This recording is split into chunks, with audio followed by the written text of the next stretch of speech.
Dear Hannah, here I am at the railroad station along with a handful of other detectives about to board a train bound for who knows where.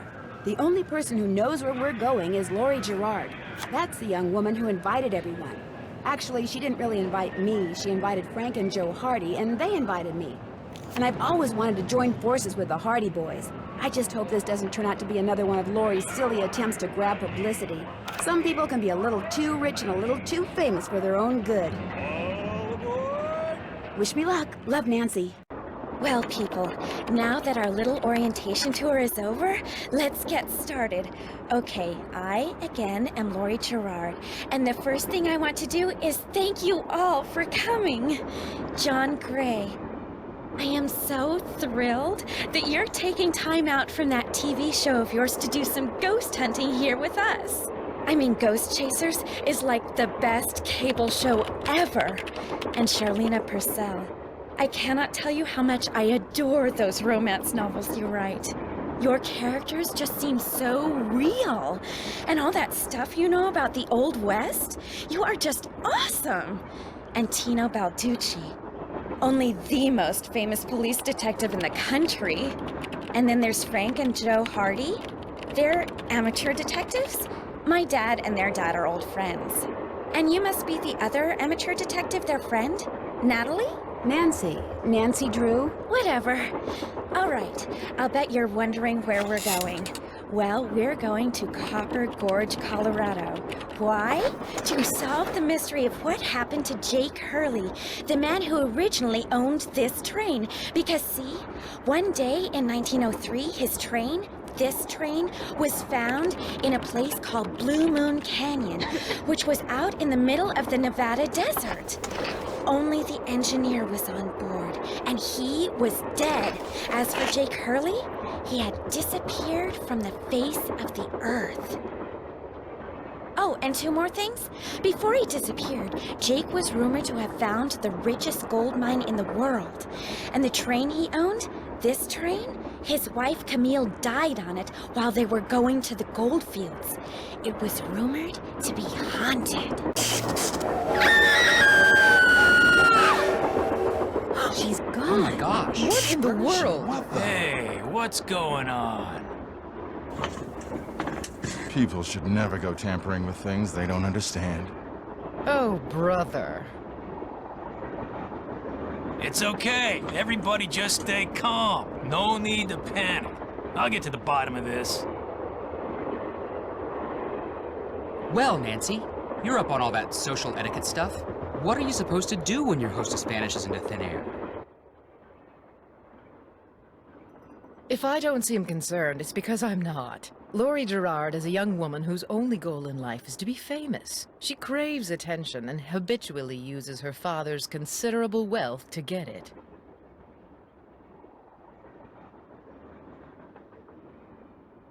So you think her disappearing like that is just some kind of publicity stunt? I just think she couldn't resist showing off in front of all of us minor celebrities. What was your name again? Nancy Drew. You and I have actually met. Sort of. I called you not too long ago when I was at Shadow Ranch. You gave me some information about Dirk Valentine. Ah, Nancy Drew. You don't remember me, do you? No. What else do you know about Jake Hurley? Psst, Nancy! Come here. Excuse me for a second. I think you better talk to those two friends of yours before you talk to me. Hey, Nance. Where have you two been? I followed Tino Balducci. And I went after John Gray. He went straight to the room in the car that used to be Camille's and didn't come out again. I could hear all these weird noises coming from inside. Did you talk to him? I was just about to go in, but the next thing I know, Joe's got my arm in a vice grip and is dragging me back here, babbling about how Balducci's our guy. He found something on the floor right where Lori was standing when the train went dark. I saw him pick it up and put it in his pocket. Then he left. Did you see what it was? When I tried to talk to him, he just kind of brushed me aside and said something snotty like, "I'm on the job here, Junior, so just go back to the playground and stay out of the way." In case you two hadn't noticed, we're not getting a lot of respect around here. Can't we at least tell Balducci that we do stuff for ATAC? You know the rules. ATAC? American Teens Against Crime. We do a lot of undercover work for them. Wonder Cop's probably never even been undercover. Joe, let it go. What'd Charlena have to say?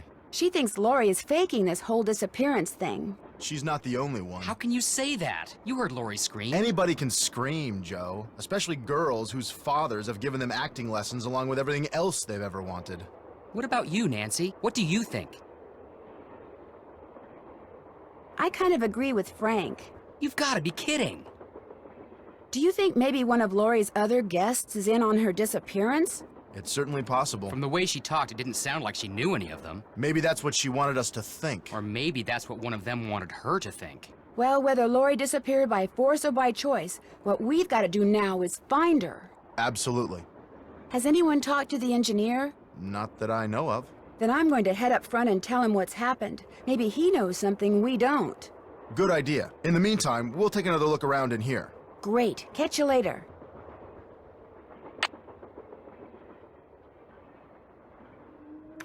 Yes? What are you working on? I'm writing my next book. I'm on a deadline, so until I write those two most wonderful of all three-letter words, the end, everywhere I go, my laptop goes, and every chance I get, I write.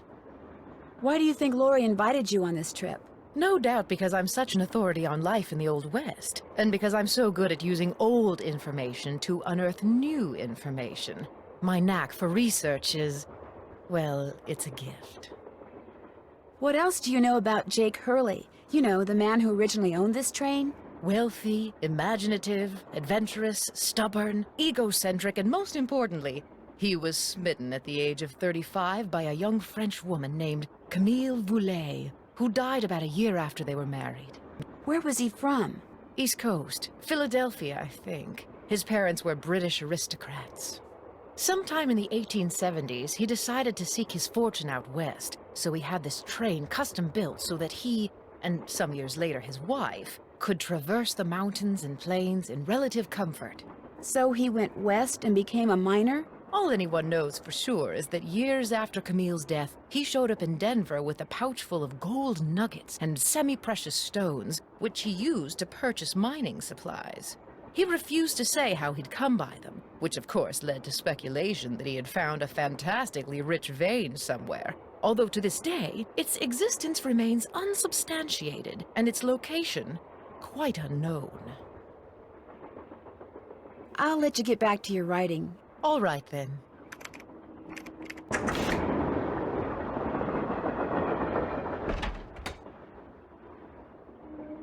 Pretty. Looks like some kind of gemstone.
Left pickaxe and lamp with buhl for safekeeping. To open what's closed, lead is the key. Or is it lead is the key?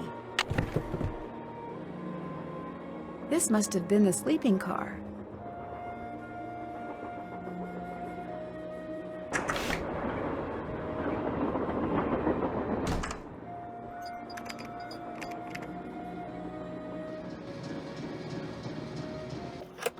Engineer, what do you want? Hello, I'm one of the passengers, and I just thought you should know that Lori Gerard has disappeared. So? Did you know she was going to disappear? Hey, all I know is I take orders from Miss Gerard, okay? Right now my orders are to get this train to Copper Gorge non-stop. And until Miss Gerard tells me otherwise, that's what I'm gonna do. But Lori may not even be on the train anymore. Look, Miss Gerard may not be a rocket scientist or anything, but even she knows better than to jump off a moving train. But... Now, if you'll excuse me, I got me a train to run. A square and a duck. It looks like this thing opens up. But how? Looks like some sort of steam valve.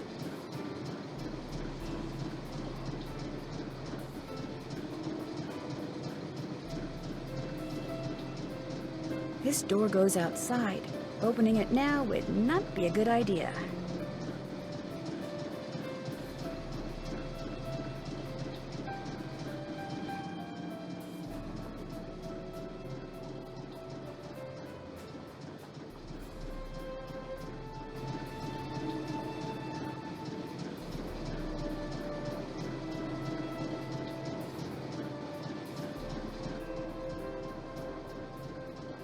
What have you got? See you later.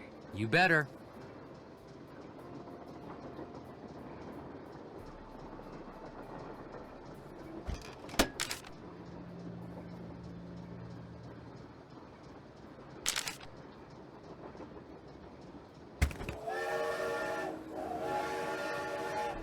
It looks like there's something behind this painting, but I can't seem to move it.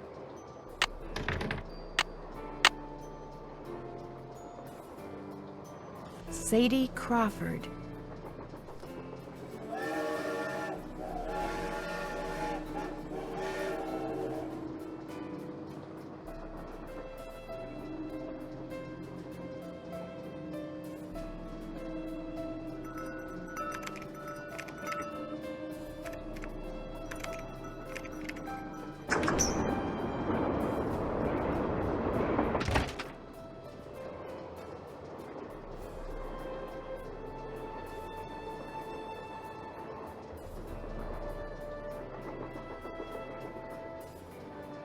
I need 4 numbers to unlock this, and there's, what, 10,000 possible combinations? Guessing could take me a while.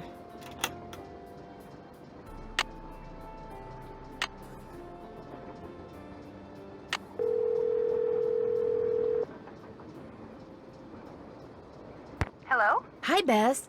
George, get over here. It's Nancy. It's about time you called. What's up? What's up? You're the one who's on the train with a bunch of famous people. You tell us. This is torture, Nancy. I'm dying of curiosity here. Bess, just calm down. Oh, like you're not just as curious as I am. She's been begging me to call you ever since she got here. Only because you've been driving me crazy. I'm supposed to be helping her paint her room, but every other brushstroke, she's like, where do you think she is now? How do you think the Hardy Boys are doing? Why do you think she hasn't called? What do you think Lori Gerard is wearing? Oh, George, that is so not true. I could care less what Lori Gerard is wearing. So come on, Nancy. You're on a train full of famous people bound for who knows where. So dish already, would ya? Bess, calm down. Look what you did. You got paint in my hair. I'm sorry. You know, actually, that looks kind of cool.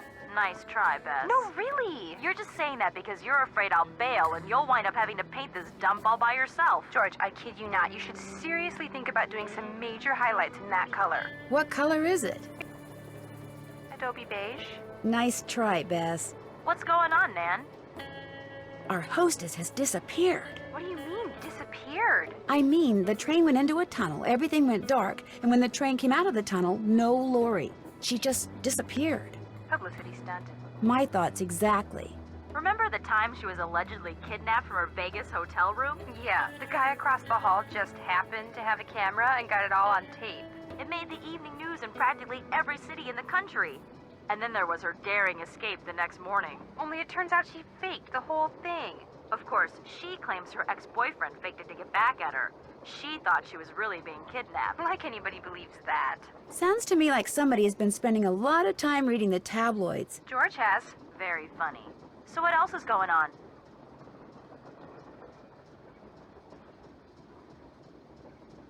Before she disappeared, Lori told us that the purpose of this train trip is to find out what happened to Jake Hurley, the train's original owner. Was he murdered or something? No one knows. He was married to a woman named Camille, but she died, and he eventually vanished while mining for gold. His train was found abandoned in Blue Moon Canyon, Nevada, with no one on board but his dead engineer. Whoa, spooky. Have any theories? My first order of business is to find out what happened to Lori. So first Hurley's wife dies, then Hurley vanishes, then the engineer dies, then Lori vanishes. A pattern, maybe?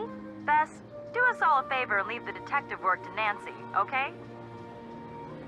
Has either of you been to Copper Gorge, Colorado? Never heard of the place. Why? Well, that's where the train I'm on is headed. Apparently Jake Hurley buried his wife Camille there after she died on the train. She died on the train? Ew, creepy. Lori Gerard finds it a little unnerving, too. I don't blame her. Bess, for the 972nd time, there's no such thing as ghosts. I know that. I just have a small problem believing that. Catch you later. We'll be right here. Yeah, washing the paint out of our hair.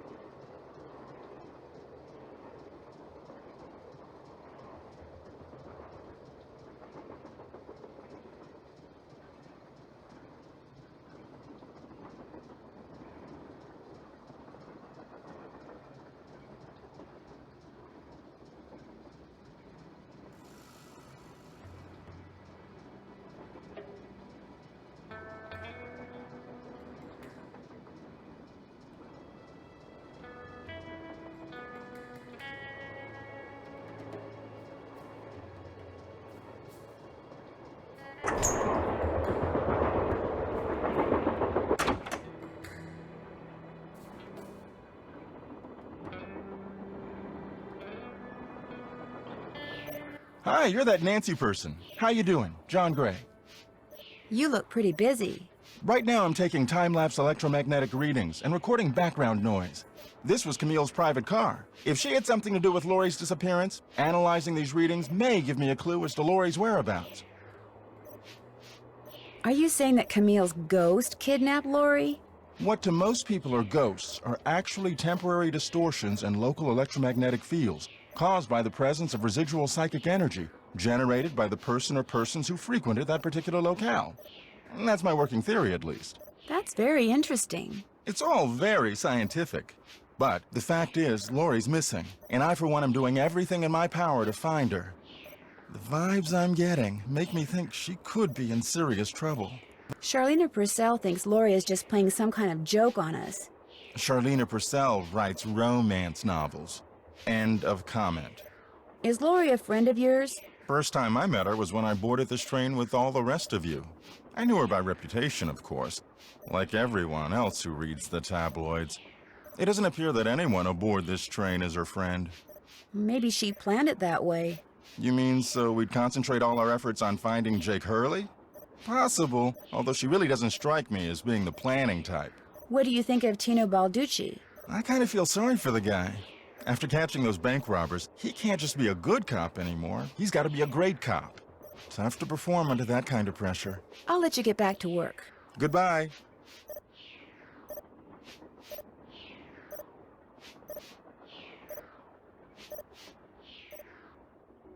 This looks like some sort of game.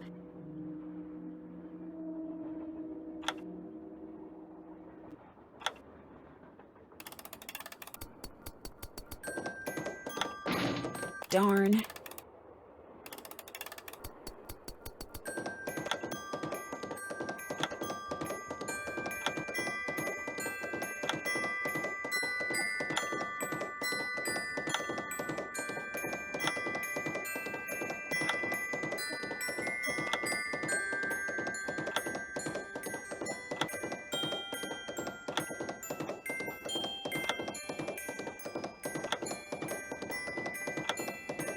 I did it! Wonder what's in here.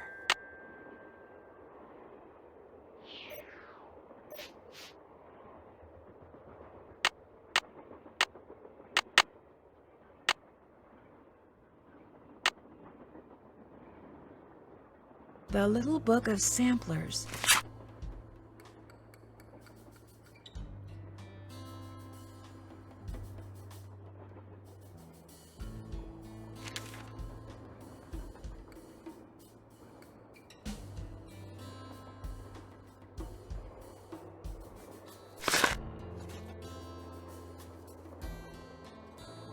Teddy Eberhardt.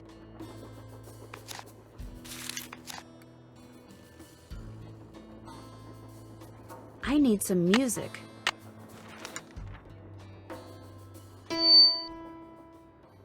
Don't do that, please!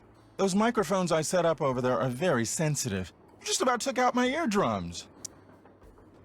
You can play that thing when I'm done.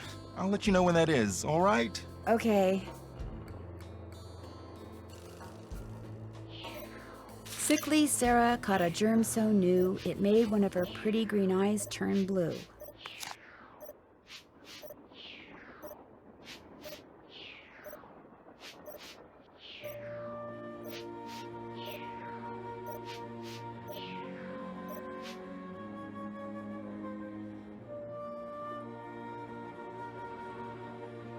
I wonder what's under here, and what the deal is with those weird-looking bolts.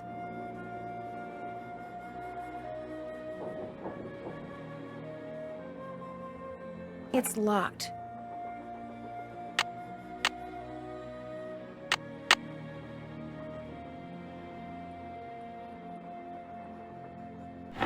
Looks like Camille was teaching herself how to play the piano. Thomasina O'Neill.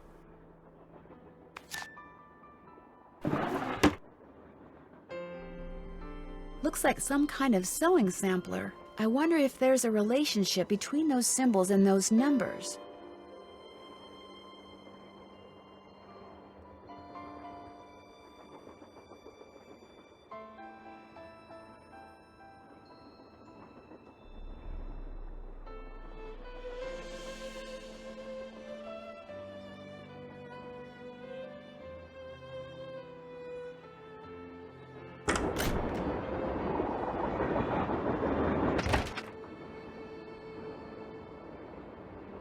Hey, Nancy, right? That's right, Nancy Drew. Amateur detective, huh? Ever thought about becoming a real detective? You know, like me? You mean become a police detective? No, I never have. It's a great job, you know. I love it.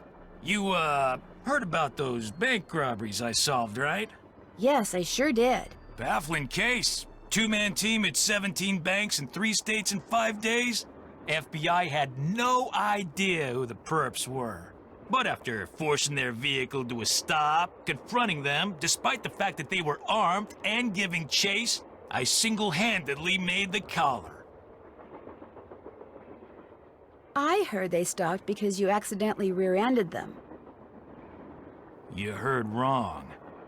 You see, Nancy, when somebody does something really remarkable in this country, the first thing everybody else does is try to tear them down. Reporters, late-night comedians, even some of my fellow officers, all have been spreading vicious lies about me. Why? Because they've never done anything remarkable in their sorry little lives, and they're jealous. Anyway, you should look around in here. Lots of interesting stuff. This was Jake's private car, you know. I understand that you found something on the floor in the dining car. Yeah, at first I thought it was an old coin, but it turned out to be some kind of slug. Where do you think it came from? Probably been lying there for 100 years. May have served a purpose back then, but now, worthless. May I see it? Sure. In fact, here, keep it. Wear it around your neck or something. That way, when people ask you where you got it, you can tell them Tino Balducci gave it to you. The Tino Balducci. Oh, thank you. What else can I do for you? So, what do you think happened to Lori? She could have been kidnapped. She could have been tossed off the train. She could be hiding from us. But I obviously won't know which until I've gathered all the facts. When do you think that will be? I'll know the facts when I know the facts. The truth can't be rushed, you know. Have you had a chance to talk to Charlena Purcell? Now, why would I want to do a thing like that? You don't like her? I can't stand those sappy books she writes. And seeing as I said as much during an interview on national TV once, it's a pretty safe bet she doesn't like me. Have you talked to John Gray? The ghost guy? Total quack. Only reason I'd talk to him would be to arrest him for fraud. Hope I didn't take up too much of your time. Don't mention it.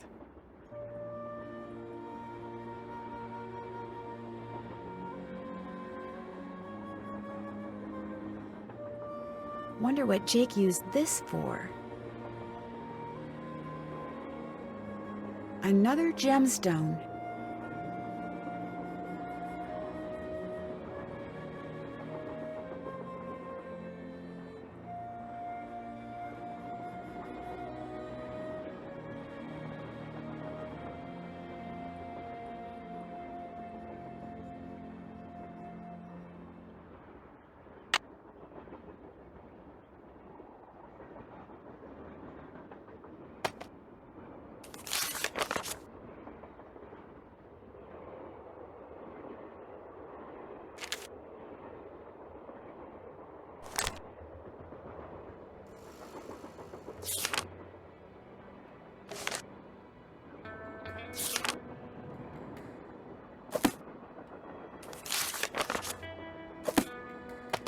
Looks like an old-fashioned cigar box. Wonder why it's locked.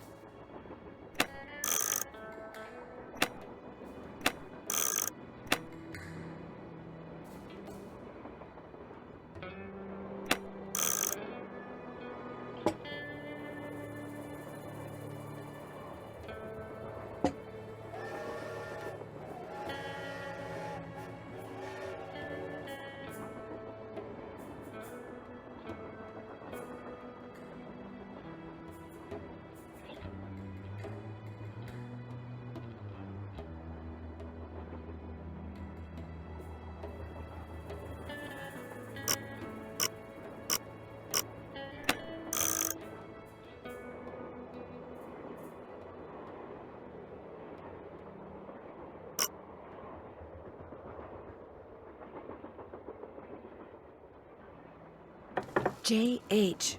For Jake Hurley, obviously. Must be Jake's insignia.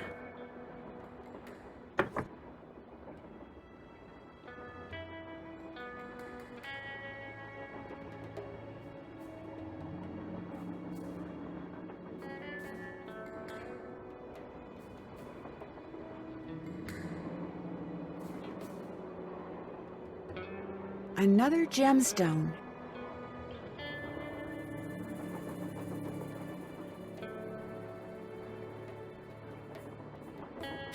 Eliza Sandberger.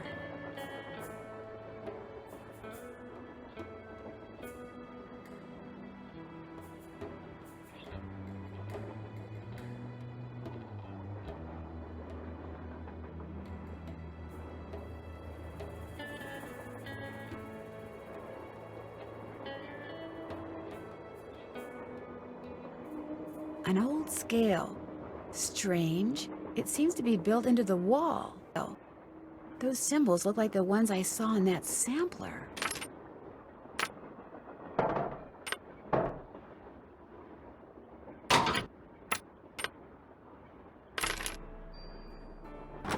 It's locked.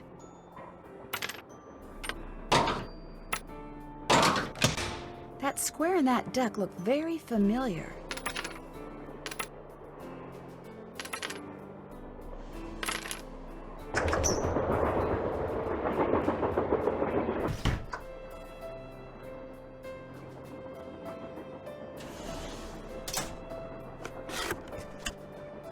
Looks like to make this thing, whatever it is, I'm going to need a spyglass, a pickaxe, and a lamp. Citrine, amethyst, zircon, those are all gemstones, I think.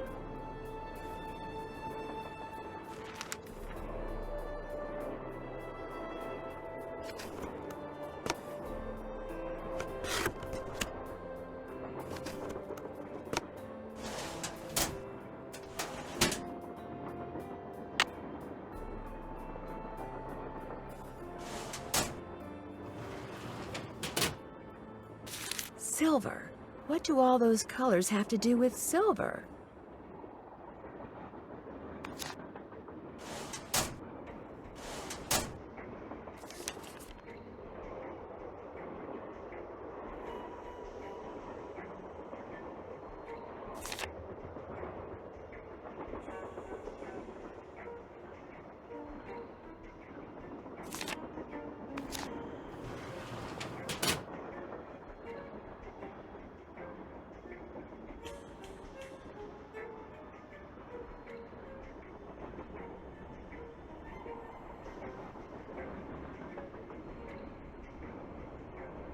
According to that diagram I found, those 6 gemstones are supposed to go in these 6 holders, but I have no idea which one goes where.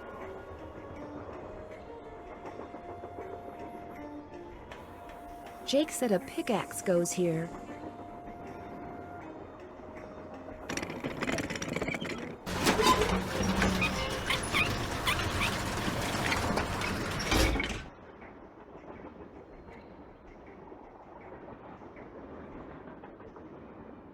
Wonder what's supposed to go here.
Lori?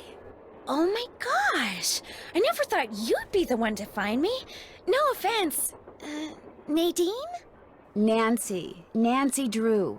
Well, as you can see, I wasn't really spirited away by ghosts or anything. That bookshelf in the dining car, you step on this thing in the floor in there, and it slides open. I practiced disappearing for weeks. Was anyone else in on the trick? Just the engineer, and all he did was keep his mouth shut. See, here's the deal. My dad wound up with this train when he bought out Noram Shipping.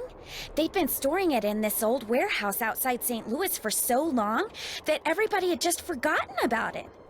Anyway, after like mass begging on my part, Dad had the train restored to working condition and got me an engineer and track permits and all that other stuff until finally, here we are, on our way to find out what happened to Jake Hurley. I think you were going to explain why you kidnapped yourself. Oh, right. Well, see, I was one of the first people in like 100 years to set foot on this train, okay? Everything was just the way it was when Jake disappeared. Except I also found this. It's a letter that Jake wrote in 1901 to his niece back east. He was real paranoid about claim jumpers, which is why he never told anyone where his mine was. But he was also afraid something would happen to him and no one would ever know where it was. So he wrote this letter to his only living relative, Ruth Kensington. Here, take it. You want me to have it? Why? Because you found me. See, in that letter, Jake tells Ruth that everything she needs to figure out where his mine is on this train. He also warns her that his wife's spirit is on the train too, which kind of creeps me out. But the thing is, to find Jake's lost mine, we need the train. How do you know this Ruth person didn't find the mine decades ago? Mostly because I found that letter in the wastebasket. It was like she'd gotten so ticked off, trying to follow her nutty uncle's clues, that she finally said to heck with the whole thing. So you want me to try to figure out where the mine is? Uh-huh. As for the other people on board, If you want to show them that letter, go ahead. It's totally up to you. We're going to Copper Gorge because that's where Jake buried Camille, so I figured his mine might be somewhere around there too. But if you think we need to go somewhere else, you just let me know and I'll have the engineer take us there. How come you didn't try to find the mine yourself? Maybe I did. Or maybe I just thought letting other people try to find it would be a good excuse to throw a party. I like parties. How well do you know your guests? Well, I don't know you or those Harvey guys at all. Hardy. Frank and Joe Hardy. Whatever. I didn't know John Gray before this either, but I love his show, and I figured he'd jump at the chance to investigate an honest-to-goodness haunted train, and now that someone has finally found me, I can finally go meet him for real. What about Tino Balducci? I met Tino right after he got famous for solving those robberies. Inviting him here for this was a no-brainer. I mean, what an awesome detective. And those piercing eyes of his, you just know his mind's in there going 90 miles an hour. How well do you know Charlena Purcell? I just know her from her books, which are so good. In fact, I just started reading her latest one, The Moon Tells No Lies. See, what I'd really like to do is write romance novels. Everybody who knows me says I'd be really good at it. In fact, a while back, I sent Charlena some ideas, you know, just to see what she thought. And? She hated them. We'll talk some more later. As soon as you figure it out, let me know.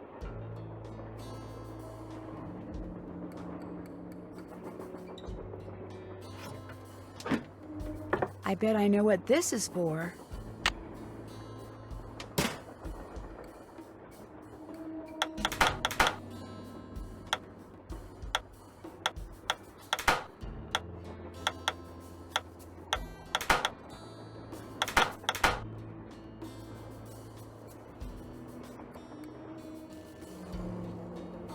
Looks like a dance floor, maybe?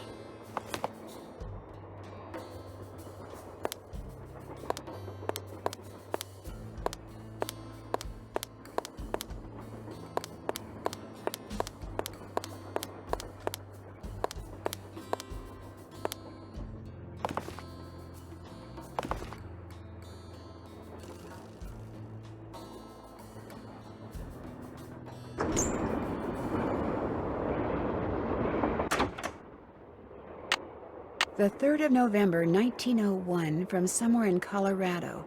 Dear Ruth, I know that we've never met, but now that your father, my estranged brother, is gone, you are my only living relative. I am writing to you to tell you about my mine before I, too, depart this earth, and its location is lost forever.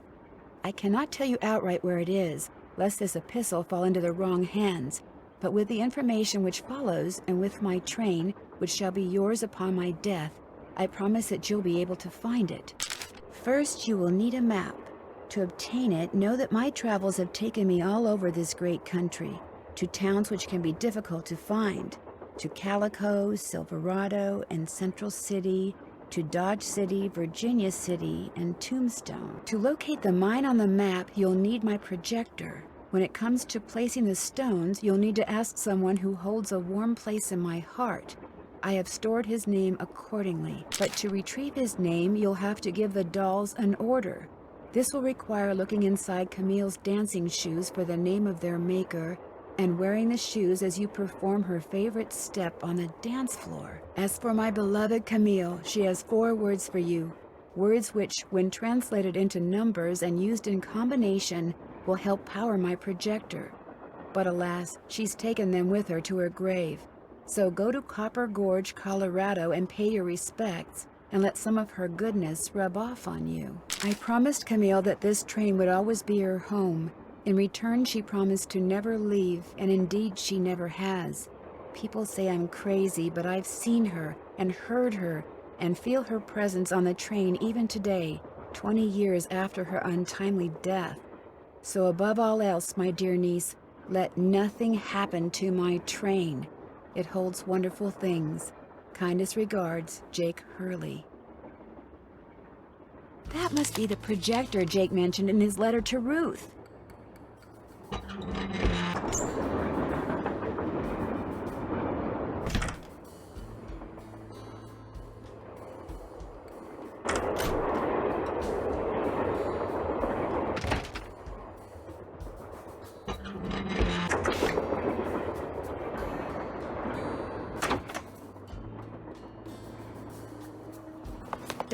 The name of the shoes is so faded I can't tell what it is. Maybe Bess and George can help me figure out who made them.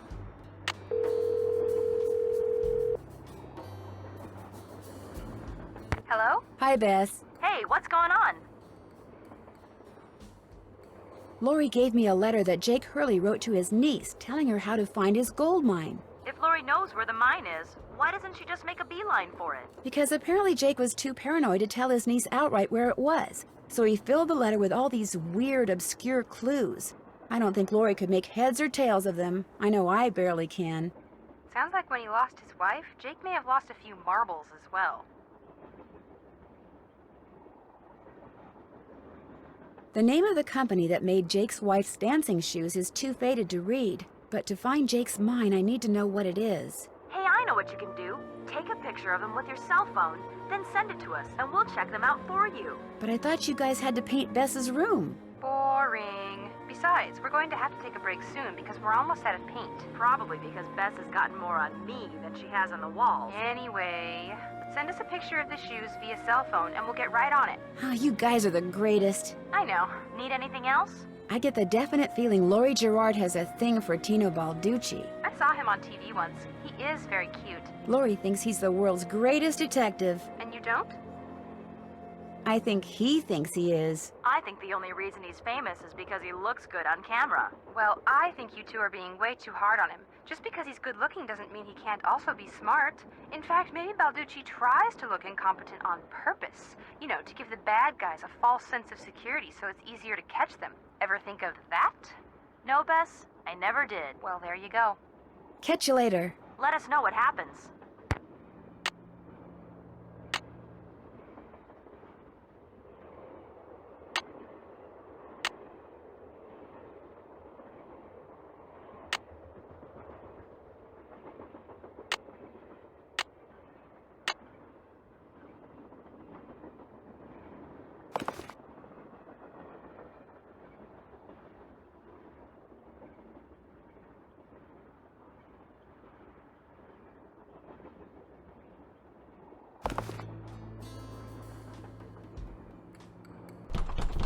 Locked, naturally. Wonder how you open it.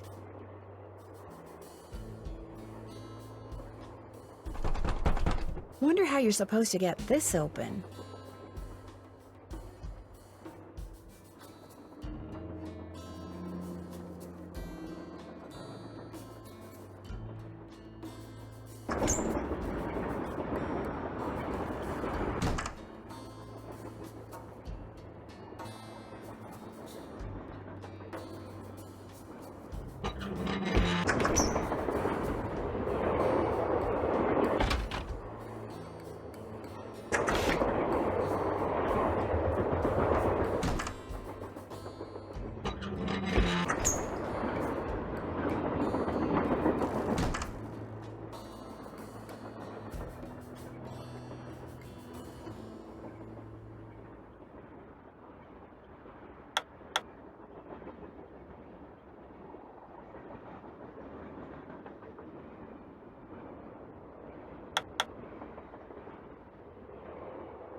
Guess I'm done. Strange. All that's left is a jumble of letters.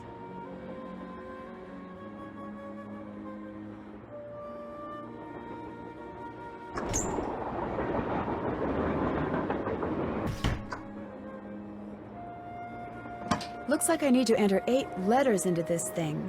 The question is, which 8 letters?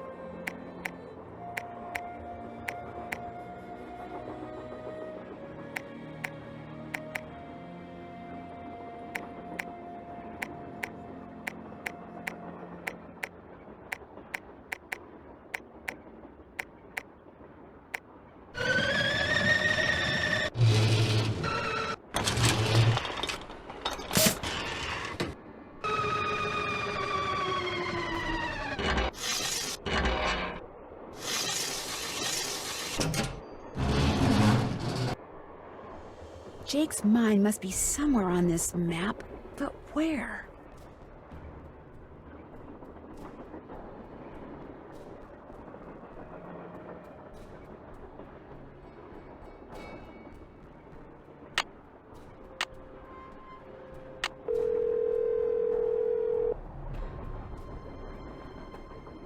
Hello? Me again. Just checking to see whether you were able to find out the name of those dancing shoes yet. Your wish is our command.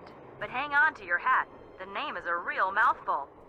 The shoes were made by Chaussette Chateauyantes. Chaussets.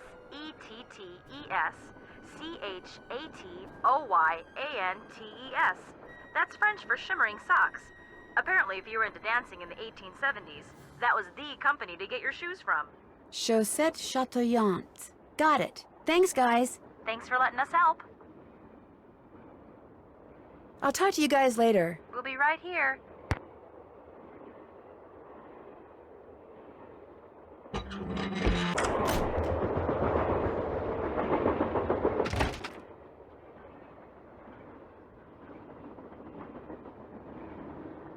Well, it's the little lady detective. What do you need? I found Lori. She was hiding in the caboose. Oh, yeah? She disappeared because she wanted to see who'd find her first, which is why she left that clue behind. That slug? I mean, I knew that slug was a clue. That's why I gave it to you. I mean, I could have found Lori no sweat, but I thought, hey, why not give somebody else a shot? And you came through. Nice job. Thank you. But look, from now on, if you come across anything that may have something to do with Jake Hurley and his mind, let me know, okay? Just so I can, give you advice, help you sort things out. After all, the opportunity to work side by side with a world-famous police detective doesn't come along every day, How did you and Lori meet? We met at a party in New York. Nice girl. Not a lot upstairs, but nice girl. She seems to have a thing for your eyes. Yeah, she always told me they were... I mean, she told me once that she thought they were very, brown. What do you think happened to Jake Hurley? He probably died trying to work that mine of his all by himself. But I'll let you in on a secret. I'm onto something that could crack this case wide open. What did you find? Sorry, can't go into detail. Let's just say that thanks to yours truly, what happened to Jake Hurley won't be a mystery much longer. Do you think I could take a closer look at that cougar statue? What, that cigar clipper? Go ahead, take a look.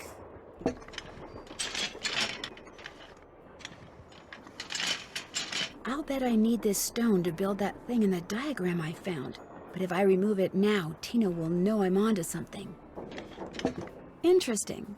I just wanted to get a good look at it, that's all. What else can I do for you? It's been great talking to you. Helping people's what I'm all about.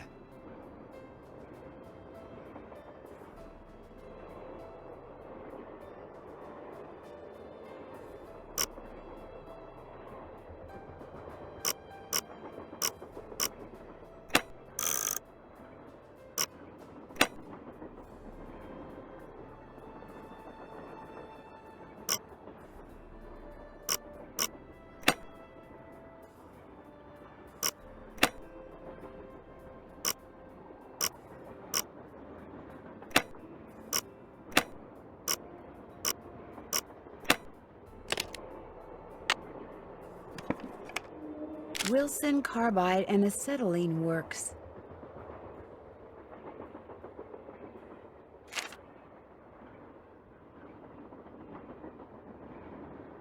Always your friend, Thomas Wilson. Looks like a pattern for some kind of dance step. Maybe I'd better keep this.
There, all done.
Guess Camille liked to collect dolls.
With any luck, I just opened the stove in the dining car.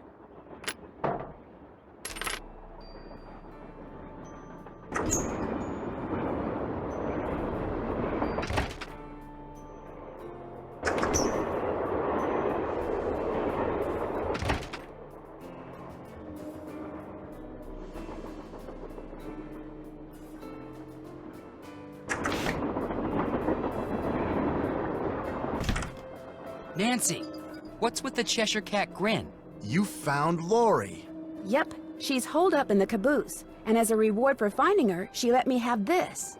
It's a letter from Jake to his niece in which he leaves clues telling her how to find his mine. Only the clues are extremely obtuse. You found Lori, you got the letter with all the clues. Guess you don't need us anymore. Oh, Joe, quit pouting. Want any help? Are you kidding? You bet I do. Now you're talking. Balducci wants me to share everything I find out about Jake Hurley with him. I'll bet he does. He just doesn't want you to show him up again. Yeah, he wants you to do all the legwork so at the last minute, bam, he can swoop in and grab all the credit. I wouldn't tell him a thing, Nance. Unless it's to get lost. It stands to reason that the only person other than Jake who had to have known the location of Jake's mine was the engineer on Jake's train.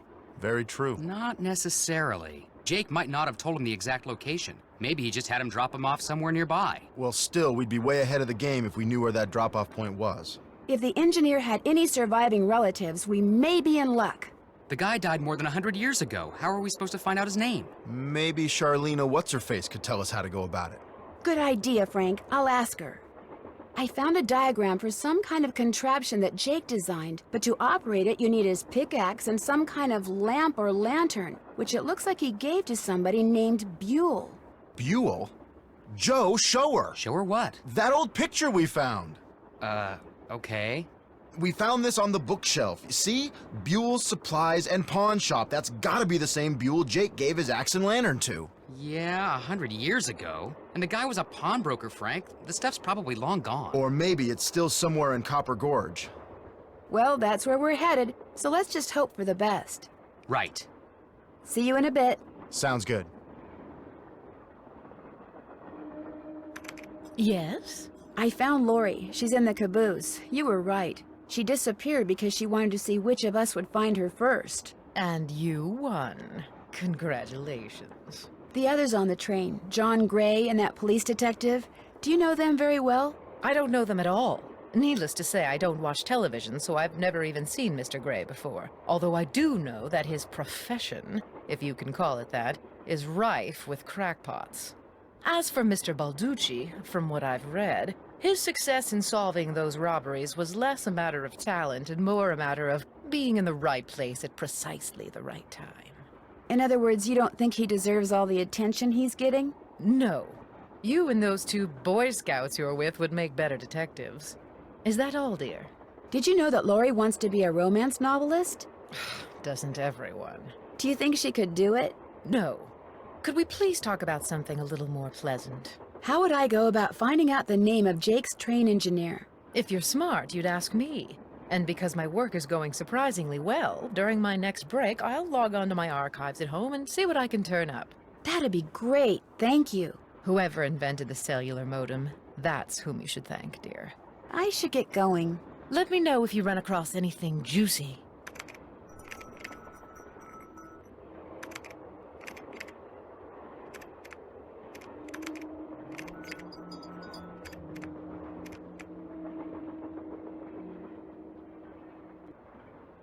An eagle.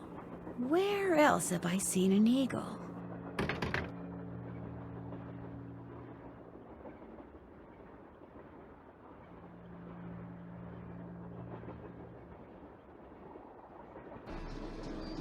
Nancy, you missed it. Missed what?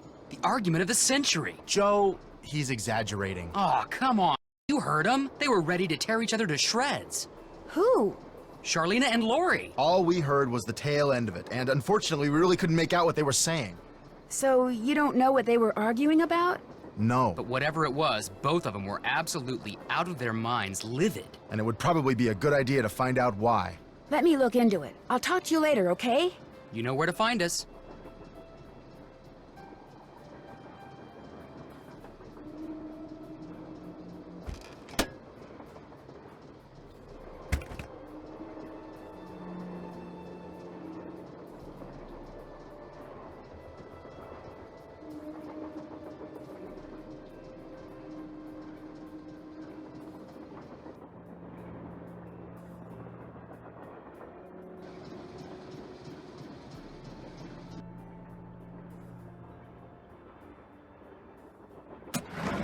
So Lori pushed that button, slid the shelves open further, squeezed through, and disappeared. Very clever.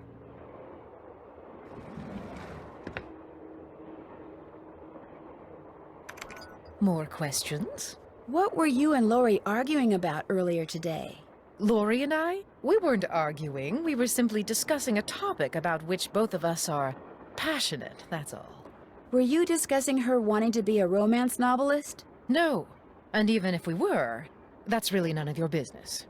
I know that sounds harsh, but really, Nancy, eavesdropping is so tacky. Actually, it was Frank and Joe Hardy who overheard you. They said I should talk to you before they gave me all the gory details, but since you obviously don't want to tell me your side of the story, I'll just have to get the scoop from them. No, you don't have to do that.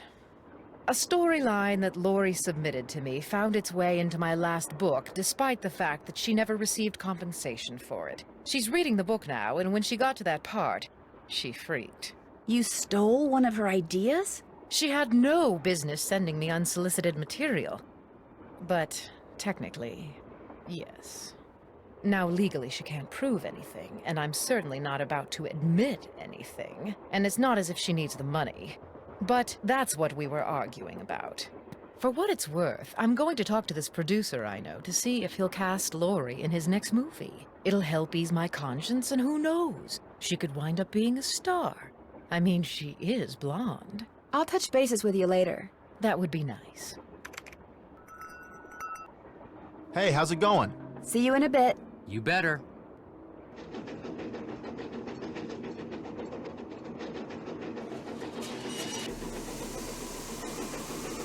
Uh-oh, that doesn't look good.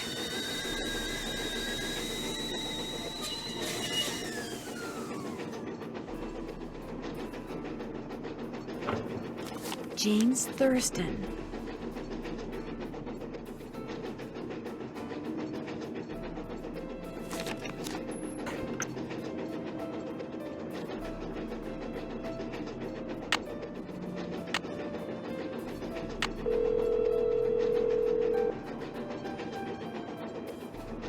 Hello? Hi, Bess. Hey, what's going on? Tino Balducci definitely has a thing for Lori Gerard. So there's some kind of mutual attraction thing going on between them? Something's going on between them. I'm not really sure what. Well, find out. I mean, that's a mystery worth pursuing. To heck with this Jake Hurley stuff. You'd give up the possibility of finding gold for gossip, Bess? For gossip this good? Oh, yeah. Charlena and Lori had this big, huge argument, and you'll never guess why. Lori called Charlena a hack. No. Charlena called Lori an airhead. No. Bess, she doesn't really want you to guess, okay? Tell us, Nan. Well, it seems that Lori sent Charlena a bunch of story ideas, one of which Charlena used in her latest book without telling or paying Lori. Charlena stole something Lori wrote? That's incredible. No, the fact that Lori wrote something that Charlena thought was worth stealing. That's what's incredible. It makes me think that Lori may not be quite as dumb as she looks. Yeah, better keep an eye on her, Nan. I better go. Remember, when in doubt, call. Engineer, this better be Miss Gerard. Well, actually... Forget it.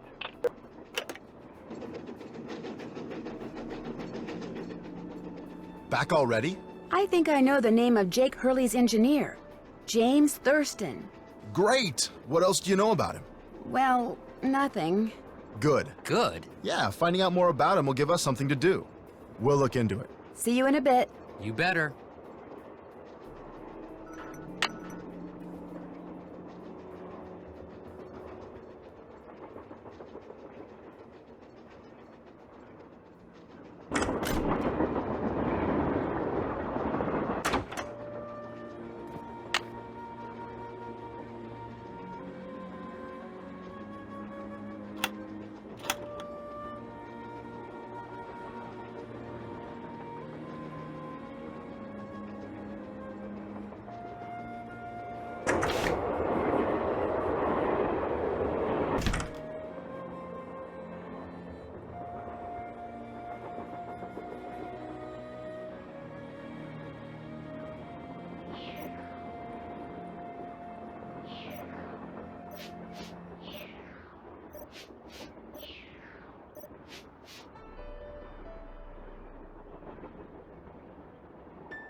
That tool I saw in the caboose. I bet that's what you use to unscrew these bolts.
More pipes to connect.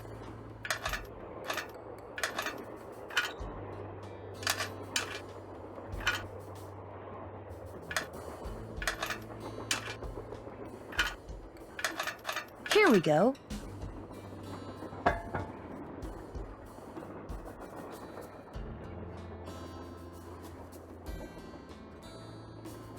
What's up? I found Lori safe and sound in the caboose, so I guess those vibes you got about her being in serious trouble were wrong. Strange. My vibes are never wrong. What's even stranger is I'm still getting them. So maybe they're not about Lori. Maybe they're about you. Me? I'm not in any trouble. Trust me. Either you or Lori is, or soon will be, in big trouble. Could you be more specific? Unfortunately, no. Well, I'll catch you later. Pleasure talking to you. What's up? Thanks for the chat. Goodbye.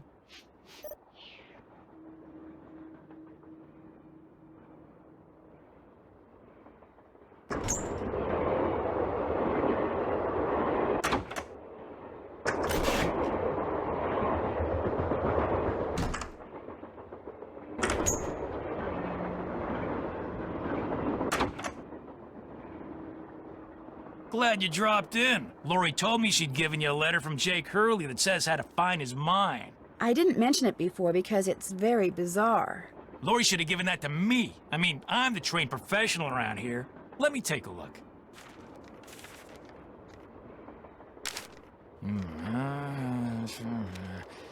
I've seen enough. 2 words. Useless. Those are just the rantings of a guy who spent way too much of his life swirling mud around in Pandora in the hot sun. 5-star nut job. Lori says she found this letter in a wastebasket. Exactly where it belongs. Hope I didn't take up too much of your time. Don't mention it.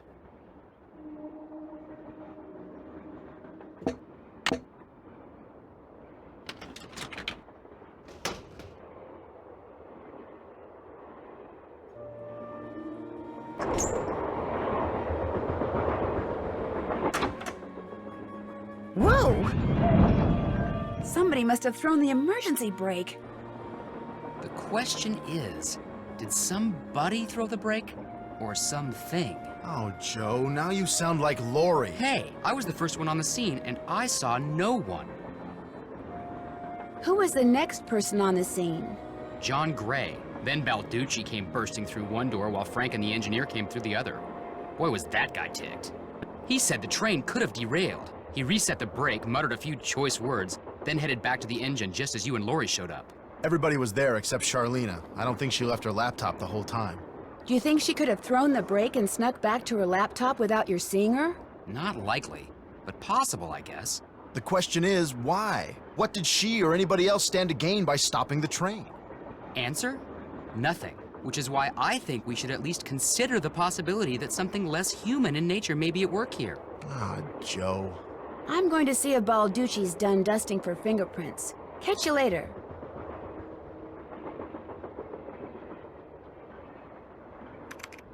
More questions?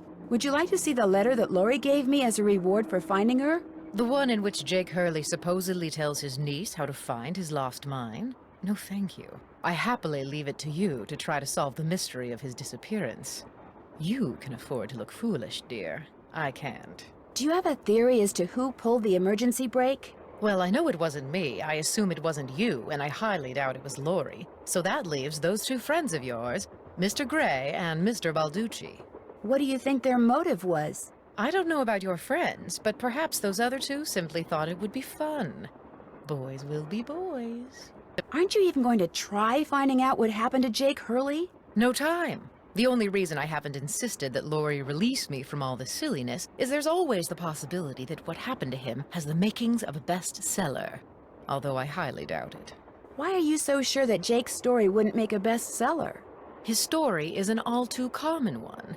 A man wanders off into the desert in search of gold and never returns. Why? He either doesn't have enough food or water, or he encounters hostile natives. What about his wife, Camille, dying on the train like that? That does make the story a little more interesting. She probably died of something mundane like pneumonia or even measles. Now, if it was wintertime when she died, and they were in the mountains, Jake no doubt kept her body on the train for months before he buried her, which is rather delicious in a morbid sort of way. How do you think Jake's engineer wound up dead on the train in the middle of nowhere? My guess is the engineer got tired of waiting for Jake to return, took off in the train to get help, and died of a heart attack along the way, after which the train rolled to a stop in Blue Moon Canyon. Anyone experienced enough to single-handedly run a steam engine would have been quite a bit older than Jake. I'll let you get back to your writing. All right, then.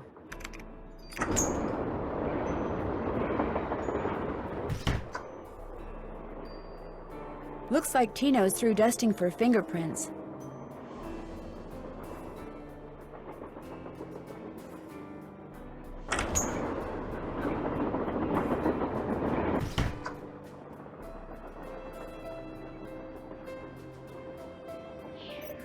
What's up? So are you making any progress in here? Oh yeah, not only am I getting some real unusual EMRs, that's electromagnetic readings, but take a look at this. You've got something? I set up a camera and took some time-lapse photos. Sometimes I was in the room, sometimes I wasn't, but somewhere along the line, I managed to get a shot of Camille. Where? You don't mean that little blob, do you?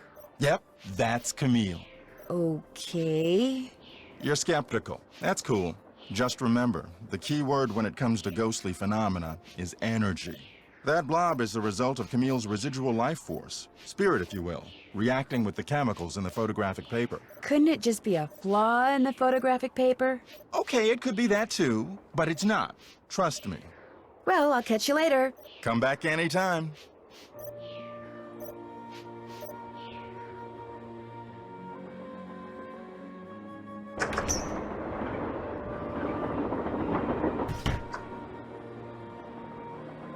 What's going on? Did you find any fingerprints on the emergency brake handle? None that were any help, thanks to Casey Jones up there. I told the old geezer not to touch anything, but he went and got his big, fat, oily paw prints all over the place. If we didn't need him to drive the train, I'd charge him with obstruction of justice. Did you do anything else besides look for fingerprints? Of course. As a matter of fact, I found this. Probably fell out of the perp's pocket while he was yanking on the handle. Looks like some kind of thermometer. Yeah, like the kind a certain ghost hunter uses on that bogus show of his. You think John Gray threw the brake? But why would he do that? Because they're thinking about axing his show, that's why. I checked with this buddy of mine in L.A. Gray's got to come up with something real big real soon, or he's toast. And you can't get much bigger than a train with a spooky past that's prone to strange accidents, now can you? Have you confronted John with your suspicions? All in due time. I always like to get my ducks in a row before I make an arrest. But couldn't someone else have dropped that thermometer? Please. Who's the top cop here, huh? Who's the world-famous detective? You? I know what I'm doing, sweetheart. John Gray wanted publicity. That's exactly what I'm gonna give him. Thanks for your help. Don't mention it.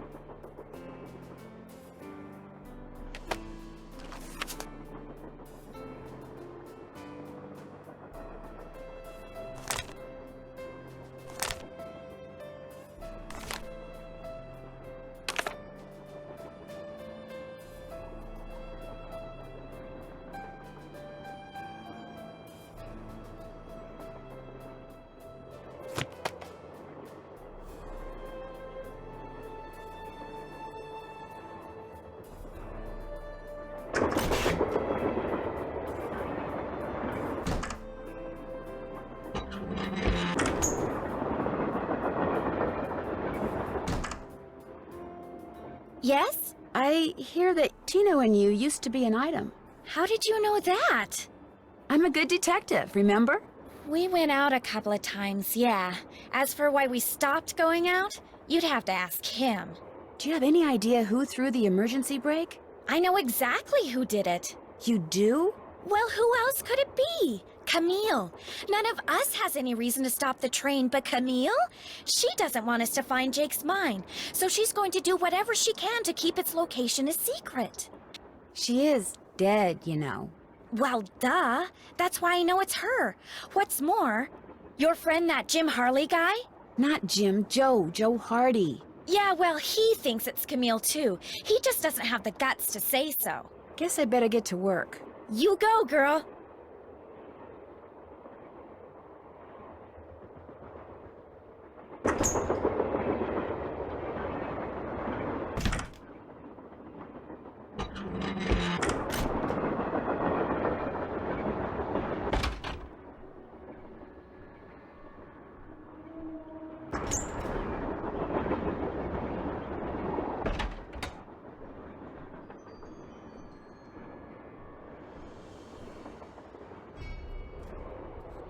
Hey, glad you stopped in. You gotta listen to this. What have you got? I put this digital recorder in the corner where Camille showed up in that picture and turned it on so it would just keep recording. Now when you play it back at normal volume, all you hear is background noise. But when you turn the volume way up and run the signal through a filter or two,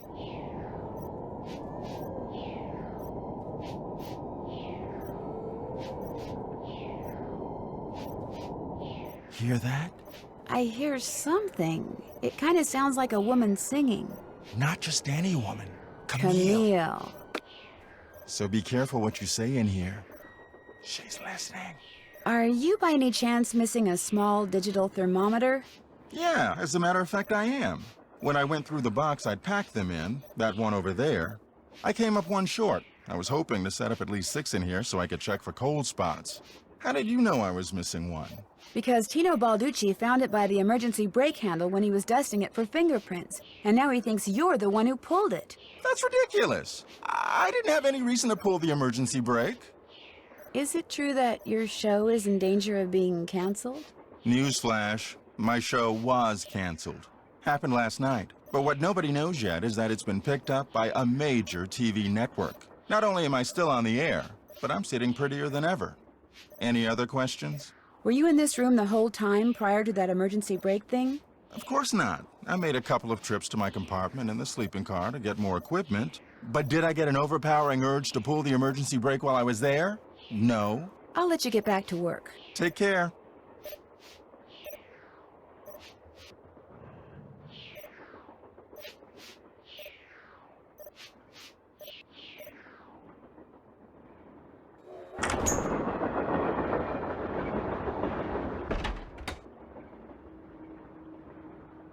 What's going on? How come you told me you and Lori never went out, and she told me you did? Don't you ever stop asking questions? When people start answering them honestly, I do. I dumped her, okay? I'm not proud of what I did. I'm not happy about what I did, but it's done. It's over. Now let's drop it. If you didn't want to dump her, why did you? You are incredibly irritating, you know that? I dumped her because people said going out with her would make me look bad. Said she was a joke, that no one took her seriously. Said if I started hanging with her, no one would take me seriously. So I stopped calling. But you didn't stop caring. No. Now take a powder. I don't feel like talking anymore.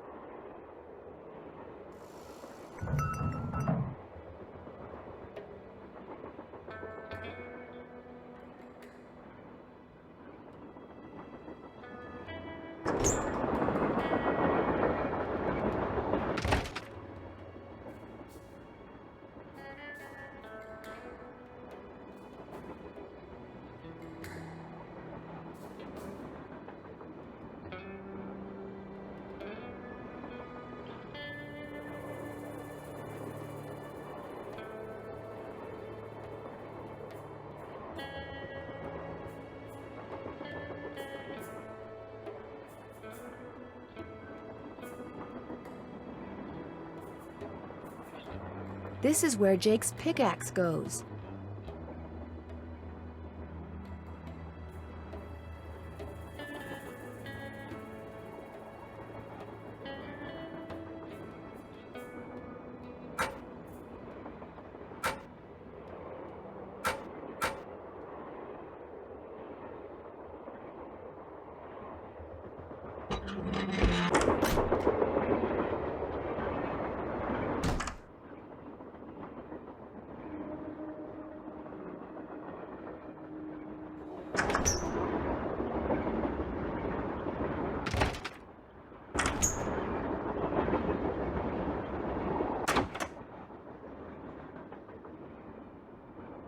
That looks just like the stuff John Gray has his thermometers packed in. Still don't feel like talking.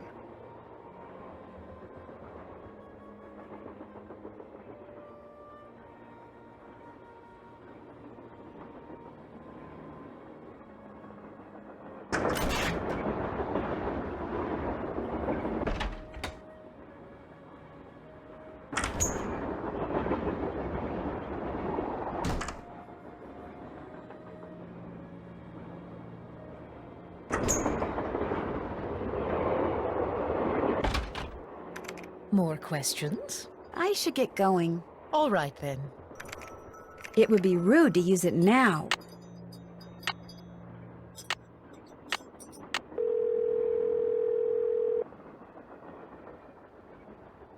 Hello? Hi, Bess. Hey, what's going on? Apparently, Tino and Lori went out a couple of times, but he broke it off. Why'd he break it off? Because everybody told him dating her would hurt his credibility. Oh my gosh, that is so cool. It's cool that Balducci lets other people tell him who to date? No, that the three of us know something that like maybe 4 other people in the whole country knows. You scooped the tabloids, Nancy. Bess, calm down. You're slopping paint all over the phone. Oh no, it still works, doesn't it? Hello? Nancy? You still there? Hello? Yes, Bess, I'm still here. Oh, thank goodness. So what other yummy things have you found out? I better go. Remember, when in doubt, call. Hey, how's it going? Were you able to find anything out about Jake's engineer, that James Thurston guy? Good news and bad news. The good news is he had a wife in Copper Gorge, so he may have had children. The bad news is our internet service provider stopped providing before we could use our cell phones to find out anything else. That's okay. We can do more checking when we get to Copper Gorge. Right.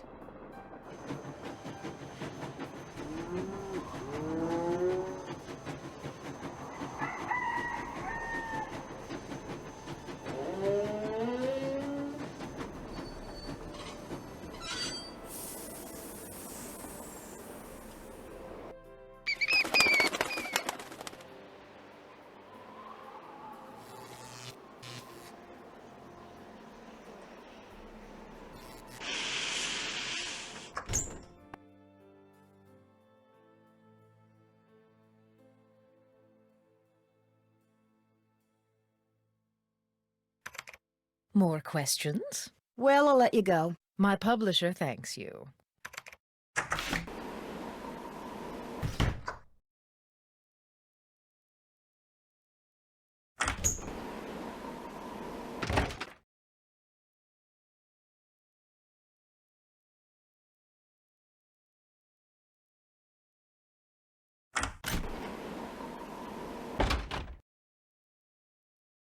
Ah, I can't stay mad at a fellow detective. What do you need? You're the one who pulled that emergency brake, aren't you? Me? What are you, joking? Care to explain how packing material from the box those thermometers were in wound up on the floor over there? You're just some teenage nobody. I don't have to listen to this. You're right, you don't. Neither do the other passengers. But unless you give me a good reason not to, I think I'll tell them anyway. Look, maybe I was a little hasty, pointing a finger at the ghost guy like that. Maybe all those lies people have been spreading are starting to get to me. Maybe I thought it would help if I got a little positive press by solving a crime aboard a haunted train. Maybe I apologize. And, maybe you can see fit not to let any of this go beyond this room? Well, no harm done, I guess. Great. Well, what else can I do for you? You've been a big help. Anything for a fellow detective.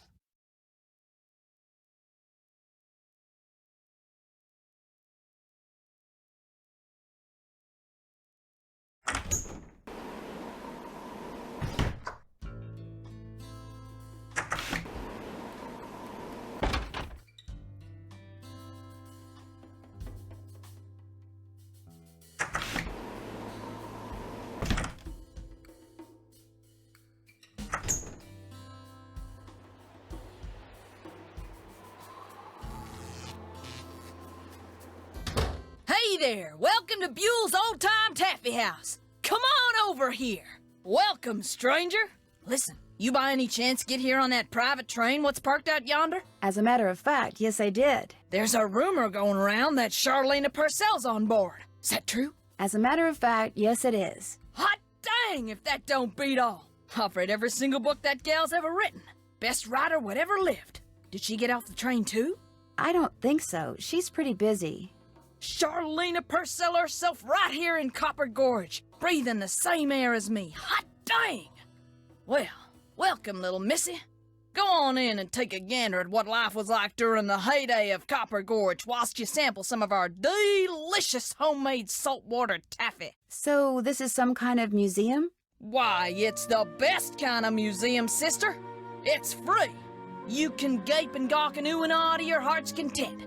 Least you can till I close up. Where'd all this stuff come from? Been in the family for years. For centuries, in fact. See, Buell was my great-great-uncle. This building used to be his general store. During the glory days back in the 1880s, he commenced a pawnbroker, so the miners Copper Gorge was crawling with back then could raise some cash to pay for grub and tools and such. But pretty soon, the mining boom went bust. And there was Uncle Buell, stuck with a whole store full of junk. Only it wasn't junk to him. Debris from lost lives and broken dreams, is what he called it. Couldn't bring himself to get rid of it. So, he passed it on to his kin. My great-granddaddy's the one who come up with the idea of turning the place into a tourist attraction. And you make money by selling taffy? Tourists just love taffy. Especially when you dangle a free sample in front of them to get them hooked. Of course, it ain't really free. Some taffy on a stick'll cost you 2 tokens. Which you can get by winning both those games over there. How much does it cost to play them? Well, ain't you the little penny pincher? Fact of the matter is they're free. Unless you go messing with the artifacts I got in here. Do that and you'll be headfirst in the nearest snowdrift before you know what hit you. Do you by any chance have any of Jake Hurley's things in here? Jake who? Hurley. He was a miner. I think he may have left a lamp and a pickaxe with your great-great-uncle. Never heard of him. Of course, that don't mean his stuff's not here. Just means you're just gonna have to look around and see for yourself. But remember, Susie Q, don't touch. Pleasure talking to you. I'll bet it was.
And I lose.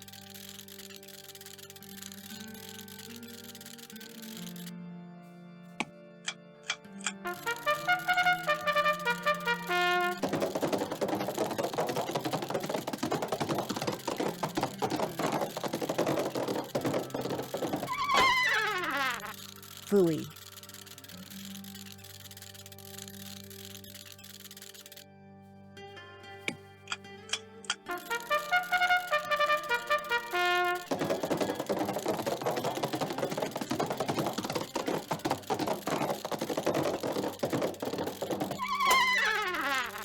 Phooey.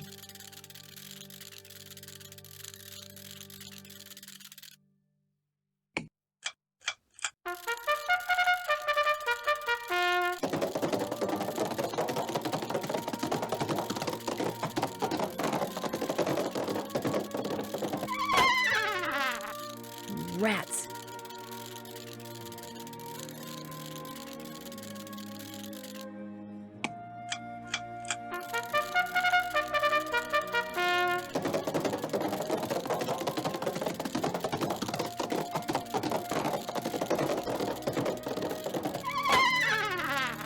Phooey.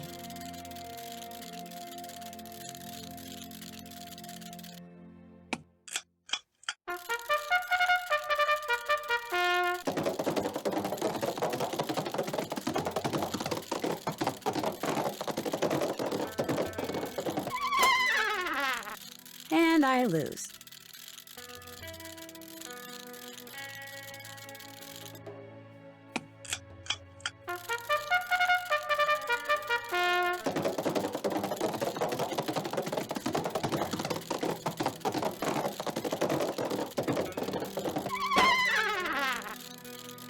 Rats.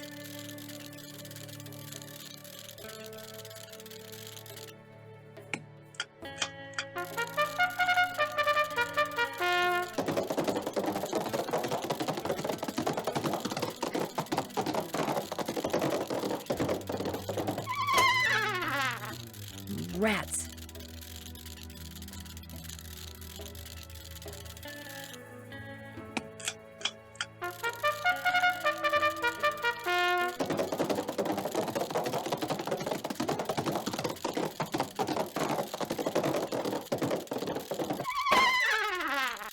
And I lose.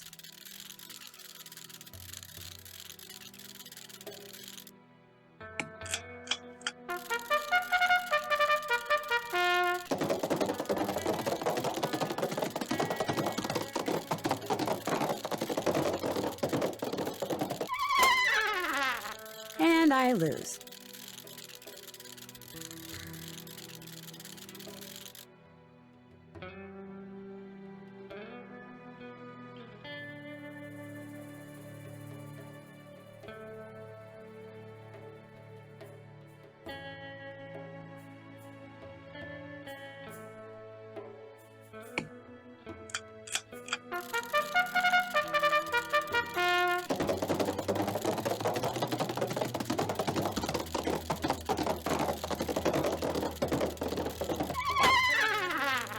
Loser.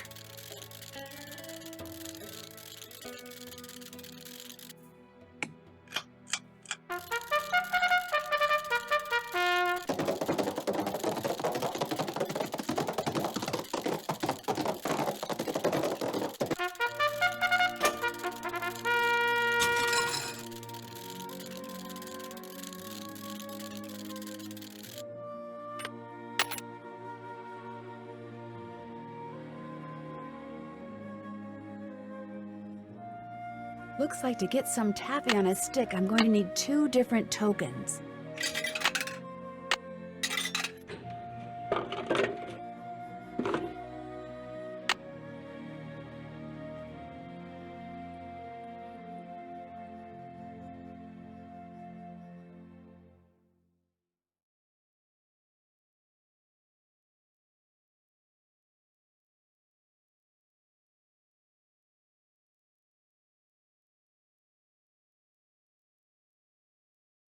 Something tells me I better not go in there without permission.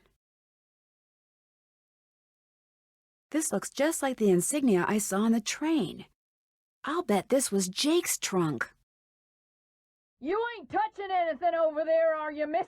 Oops, I'd better go ask permission before I mess with this. You still here? Do you know what's in that old trunk over there? Why? You ain't been fooling with it, have you? Oh no, of course not. No, I just thought it might contain the lamp and pickaxe that I asked you about before. Well, if it does, you can forget about him, 'cause it's locked. None of my kin have ever been able to figure out how to open it. Not even my cousin Alvin, and he went to junior college. Would it be okay if I tried to open it? Well, now, I certainly ain't gonna let you break it open if that's what you're getting at. Oh no, I would never use force, believe me. But in order to try to get it open, I would have to, touch it. Nope, sorry, not gonna happen, little missy. Unless... Unless? Tell you what, you get Charlene Purcell to come in here so's I can shake her hand, and I'll let you fiddle with that trunk till the cows come home. You know what? I've got a better idea. Now, what could be better than me coming face to face with the lady who writes the finest literature this here country's ever seen? Well, that's just it. If you were to just meet her, you'd have nothing to show for it. Afterwards, she'd go her way and you go yours, and that would be it. But if you were to, say, get her autograph, well, then you'd have something to hang on the wall and brag about. Okay, make it so's I can meet her and get her autograph. Oh, but the thing is, she's on a deadline, and if you take her away from her writing, she may fall behind. And if she falls behind, her publisher may pull the plug. And if her publisher pulls the plug, it could ruin her career. Do you really want to risk ruining Charlene Purcell's career? Good heavens, of course not. All right, you just get me Charlene's autograph, and you got a deal. Just make sure she uses my name. I want it real personal-like. You bet. And your name is? Fatima, with an F. None of that weirdo PH stuff. Okay, Fatima. I'll be right back.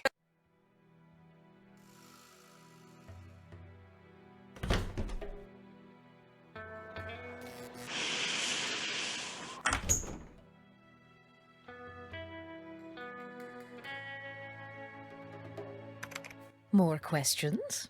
I met a huge fan of yours in town who'd really, really like your autograph. An autographed picture would be even better. Imagine that, me having fans way out here in the boonies. Well, I'm sure I have a picture around here somewhere.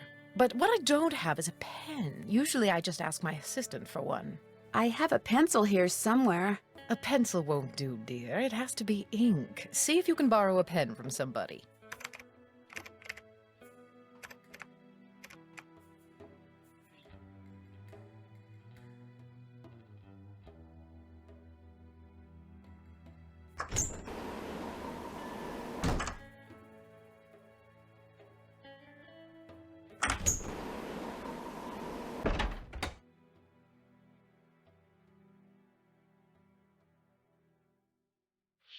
What's up?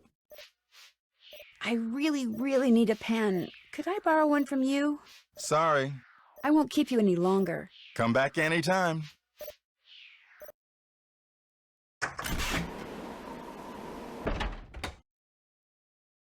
What's going on?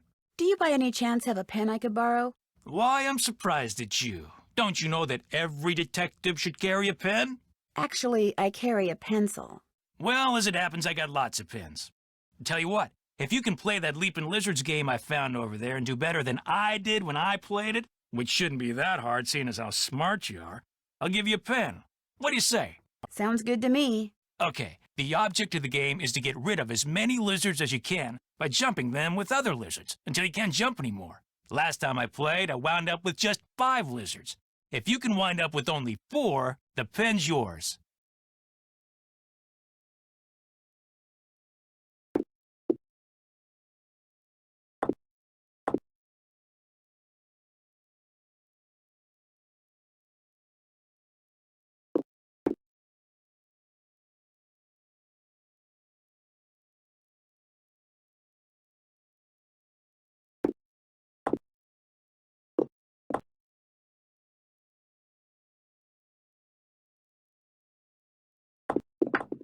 You lost. Guess you're not so smart after all. Try again. Well, sure.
You lost again.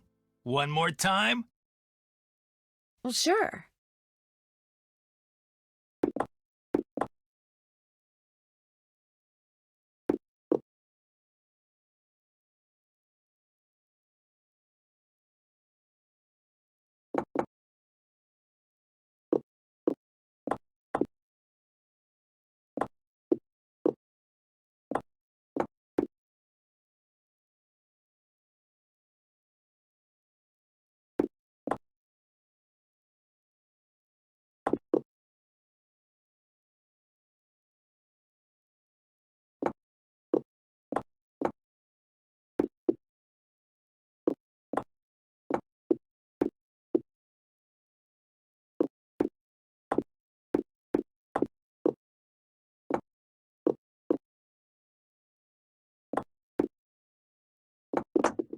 You lost again. One more time? Well, sure.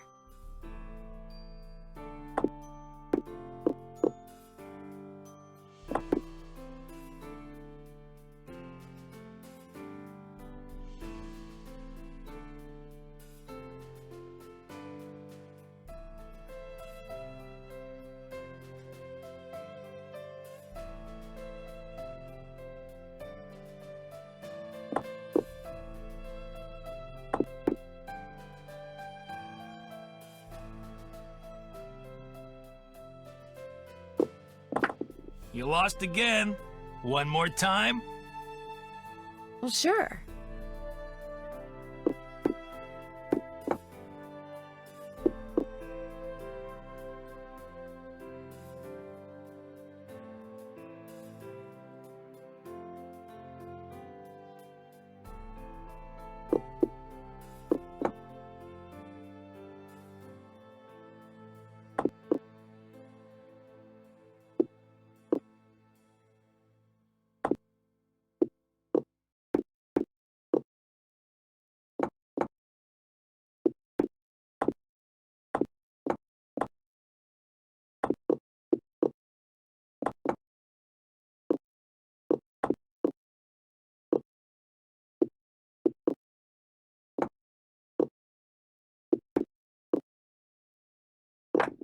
You lost again. One more time? Well, sure.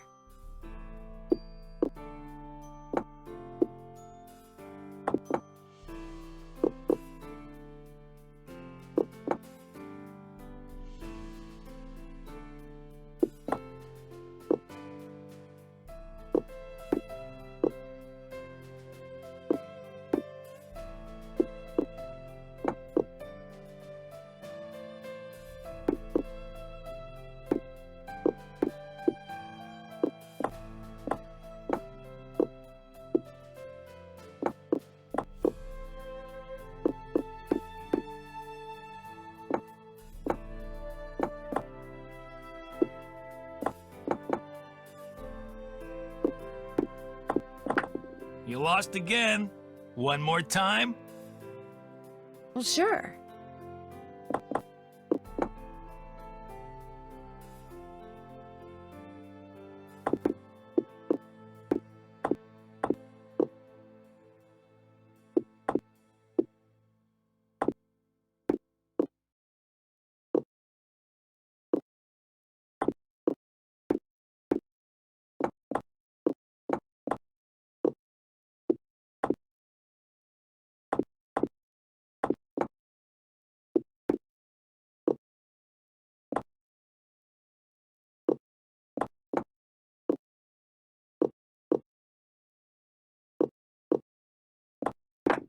You lost again. One more time? Well, sure.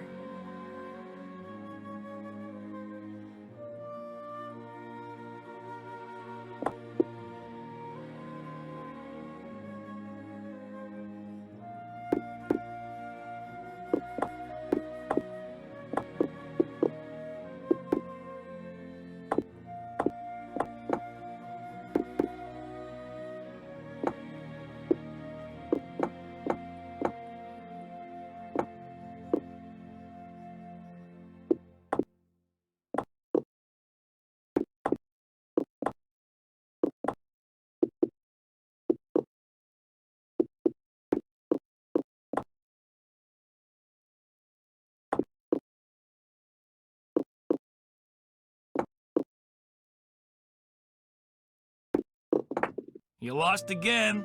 One more time? Well, sure.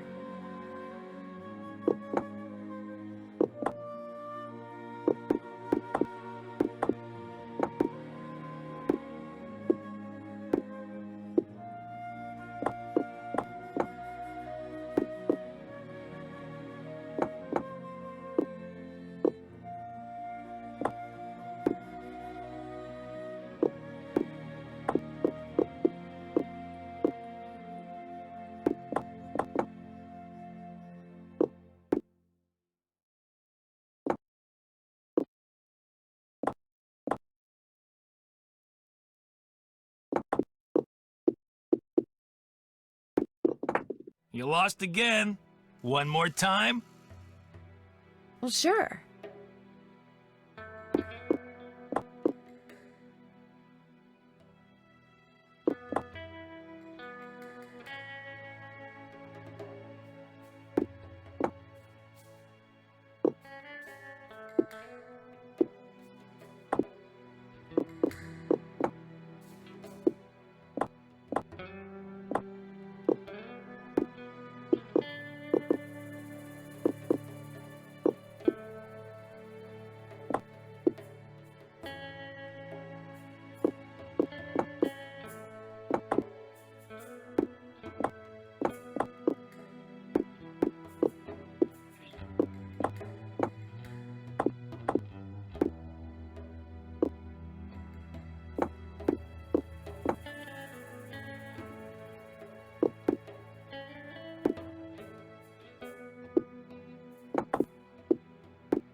I did it! I won! Talk about luck. Here's your pen. What else can I do for you? You've been a big help. Don't mention it.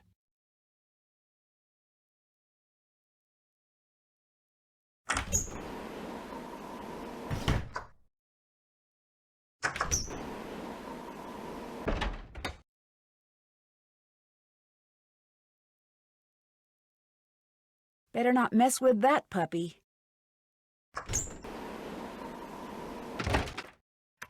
Have you found a pen so I can autograph that picture? I got it from Tino. You can keep it. If you could have it say, to Fatima, that'd be great. There you go. Anything else? Well, I'll let you go. Remember, if it's juicy, I want to know about it.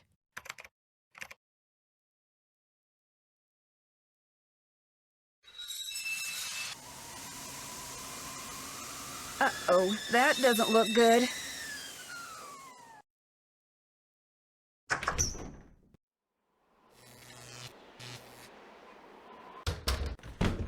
Hey, Nancy.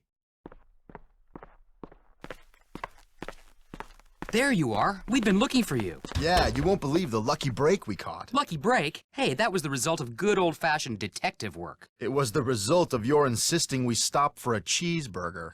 Guys, what's going on? Well, it turns out that a grandchild of Jake's engineer still lives around here. What's more, he hangs out at the local diner, comes in every day. Apparently, he's pretty ancient. Ah, and you found that out when you stopped there so Joe could get a hamburger. Cheeseburger. The thing is, the owner of the diner wouldn't agree to point the guy out unless one of us fills in for his short-order cook. He's got to go home and wait for the cable guy or something. And since Joe here barely knows how to boil water, guess who got the job? Way to go, Joe. Hey, I can boil water. It's just that when it's got things floating in it, I get confused. Speaking of confused, get this. Balducci convinced Lori that Jake's mine is somewhere right here in Copper Gorge, so he, Lori, and John Gray are hiking up the mountain out there even as we speak. Like that bumblebrain's gonna find anything. Sounds like now might be a good time to do some serious poking around on the train. Good thought. Hey, I better get going. Wish me luck. I'll go with you. You can make me a cheeseburger.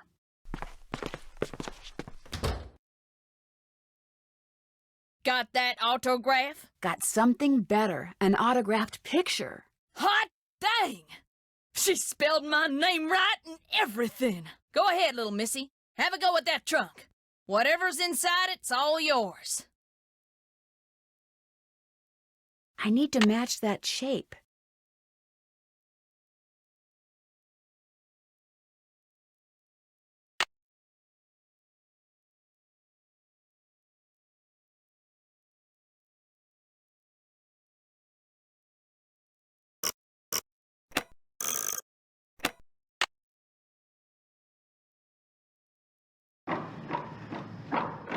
There we go.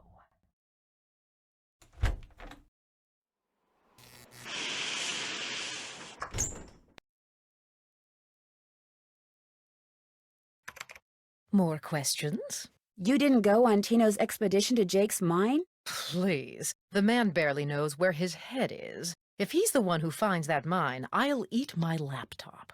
Well, I'll let you go. That would be nice.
A spyglass.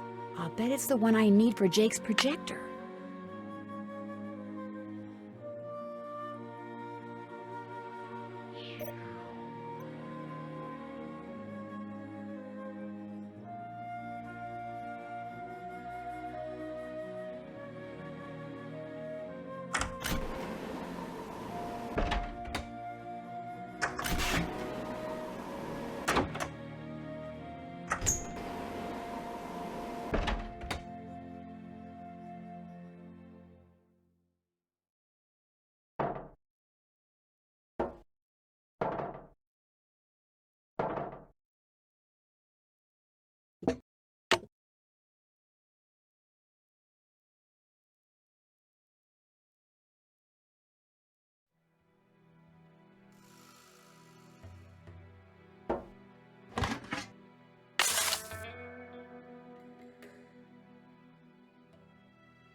More questions? Well, I'll let you go. Remember, if it's juicy, I want to know about it.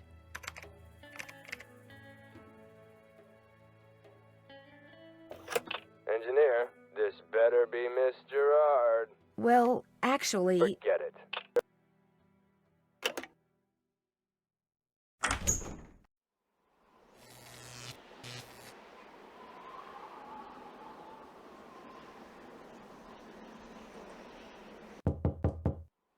Yes, You startled me.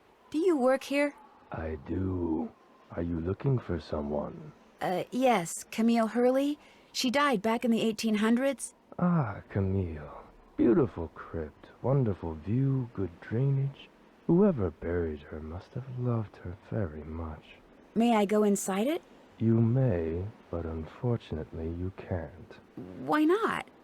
I accidentally dropped the key down the grate that's in front of the crypt. If you can retrieve it, you can keep it. I'm having another one made. But if you do go into the crypt, just remember, you won't be alone.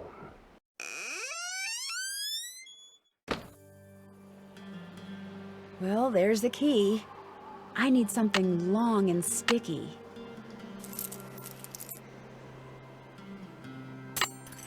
Gotcha.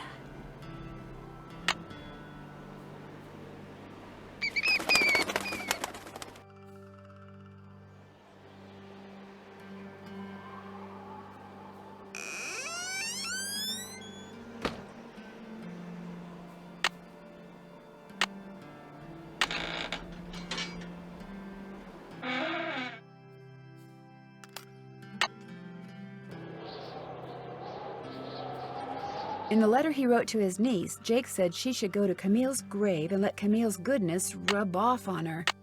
Rub as in rubbing, maybe? If there's a hidden message here, I'll never find it at this rate.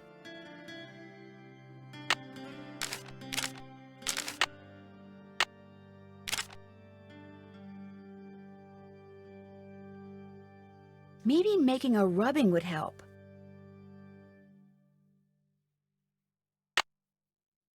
If there's a hidden message here, I'll never find it at this rate.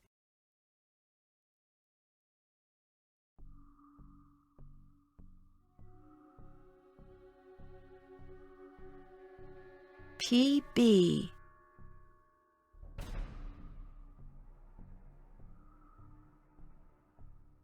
PB. PB.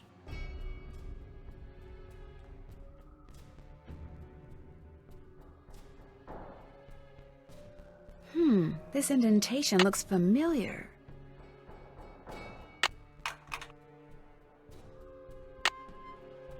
I need to match that shape.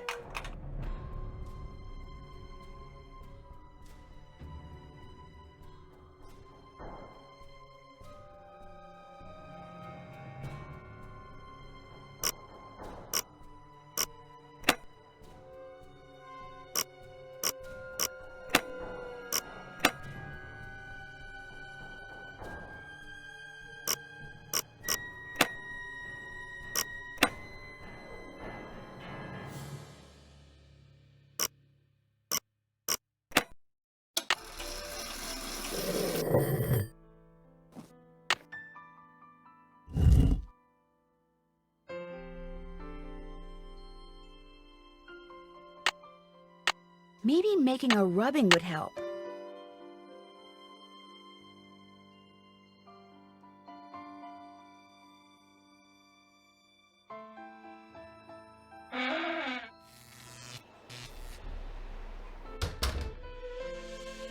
Welcome back. Great talking to you. Be right here if you got any questions.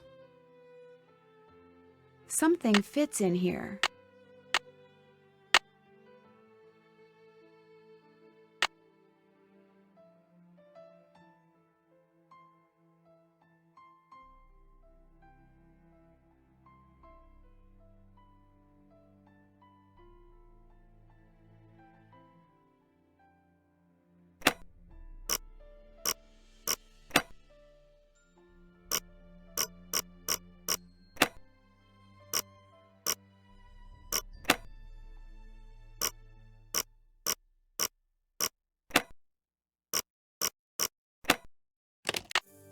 Well, here's Jake's lamp. Another slug. Could come in handy. But where's his pickaxe? You still here? Have you by any chance ever come across a pickaxe that had the initials JH carved into it? Why? Because it used to belong to Jake Hurley, and I really, really need it. I thought it would be in that old trunk, but it wasn't. You got that trunk open? Wait till I tell Cousin Alvin. He thinks he's so smart. As for that pickaxe, so happens I got it upstairs in my kitchen. Use it to open the coconuts Aunt Lucy sends me every year from Hawaii. Do you think I could have it? Why, no, you can't have it. How would I open them coconuts? But your great-great-uncle, do you really think Buell would approve of you using something that belonged to some poor miner to open coconuts? Oh, okay. I'll let you have the pickaxe. After you do something for me. Sure. I got a bunch of taffy over there what needs sorting. Just follow the directions that are posted by the machine. Them belts get moving pretty fast, so you gotta keep your wits about you. While you're doing that, I'll fetch that pickaxe. You got a deal.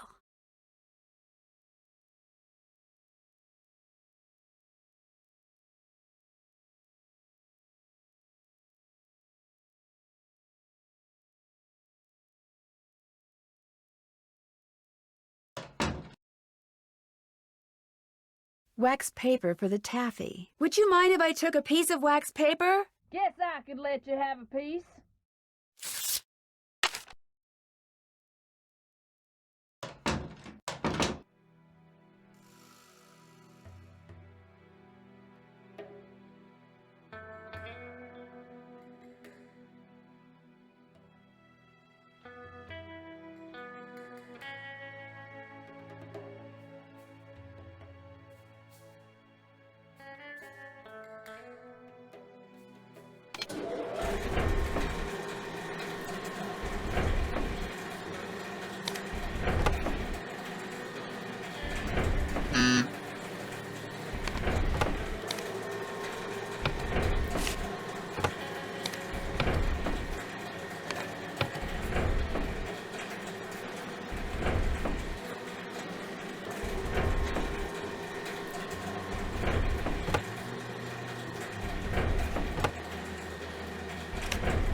Yes, indeedy.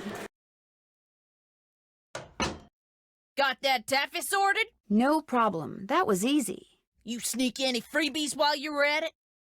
It was pretty tempting, but nope, I sure didn't. Well, ain't you the goody two-shoes? Truth is, wouldn't have minded too much if you had, long as you fessed up to it. Here's the pickaxe. Cracked the handle pretty bad on the last batch of coconuts. You sure you want it? Positive. There you go. Don't hurt yourself. I won't. Thank you. You still here? Great talking to you. Ditto, little missy.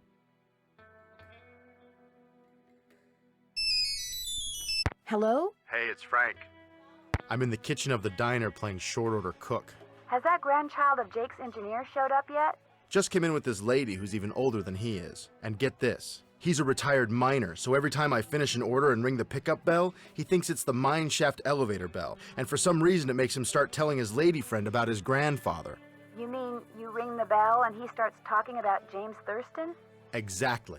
Of course, 5 seconds later, he's rambling on about something totally unrelated, but I just fill an order, ring the bell, and ding, he picks up right where he left off. That is, unless I fill the order wrong and the waitress chews me out. She's got a voice like a chainsaw. Very distracting. Sounds like you better keep your ears open and your nose to the grindstone. I am. Just wanted to keep you posted. Well, good luck. Thanks. Talk to you soon.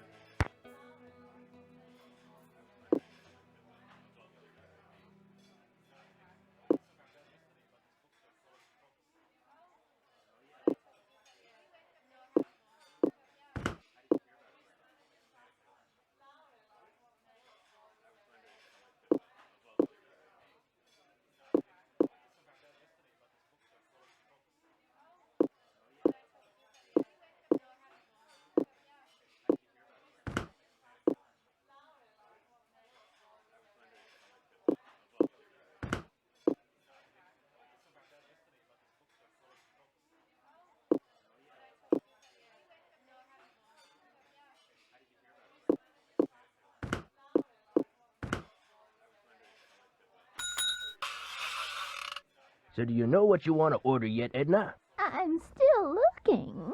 Did I tell you that my granddaddy was the engineer on a private train owned by one of the richest men that ever passed through Copper Gorge? Jake Hurley was his name. Yes, sir, my granddaddy was Jake's private engineer for more than 25 years. Told my daddy that men don't come any crazier than Jake Hurley, or any nicer. Treated my granddaddy real well, and told him stuff. Real important stuff. Stuff he made my granddaddy swear to never ever forget. Stuff that my granddaddy told my daddy, and that my daddy told me. Why don't you get the egg salad, Edna? Eggs are back to being good for you, you know.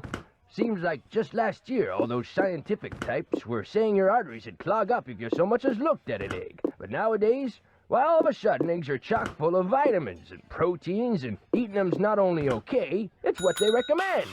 They should either make... Yes, sir, Jake Hurley told my granddaddy things he never told another living soul. Not even his wife. I tell you about her, Edna? I don't think so. Camille was her name. Camille Boulet. That's French, you know. Of course, she died so young that poor Jake didn't have time to tell her anything. According to my granddaddy, one summer day she had a dizzy spell and fell and hit her head. She didn't take well to the heat, see? And sometimes in the summer, when they were going through the desert, why, that train'd be... The way my granddaddy died, that was kind of strange, too. I ever tell you how my granddaddy died? No, I don't think you did.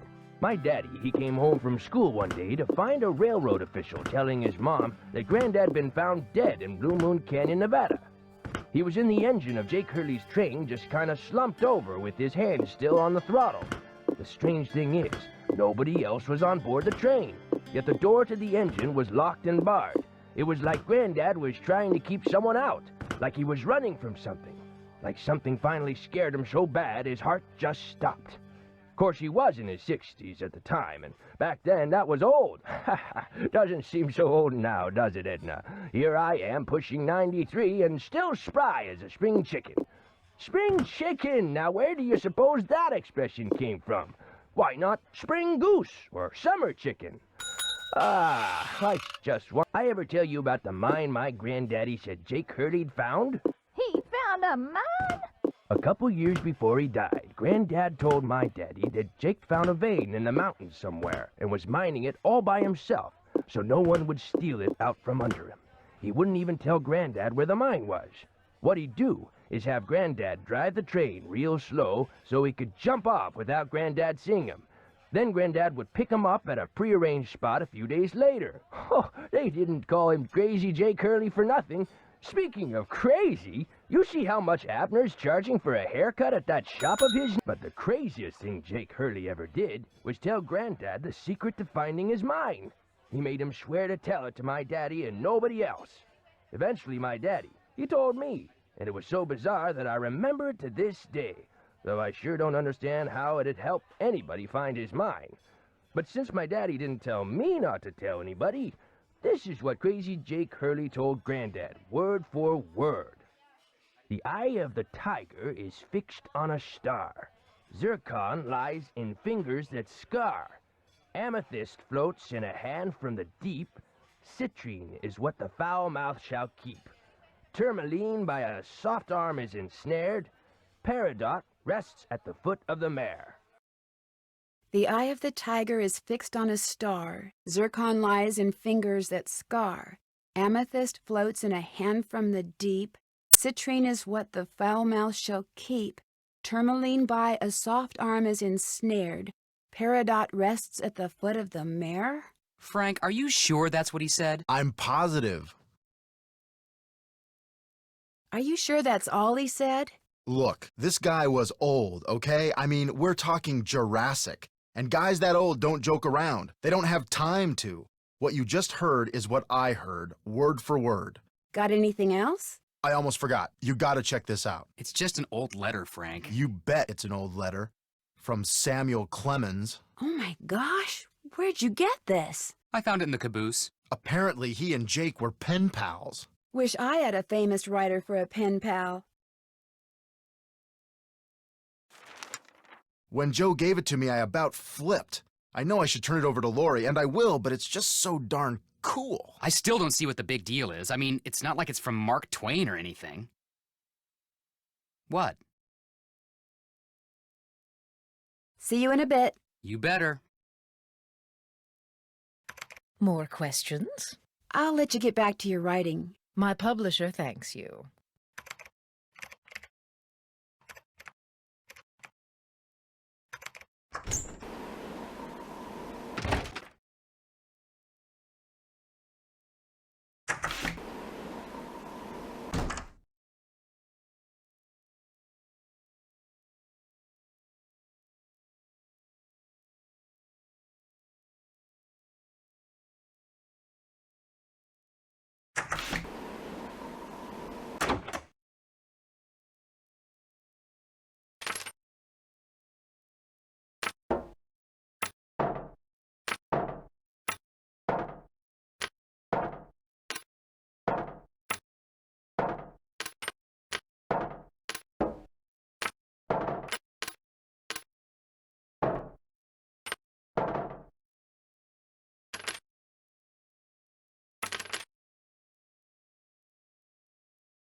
More pipes. Why am I not surprised?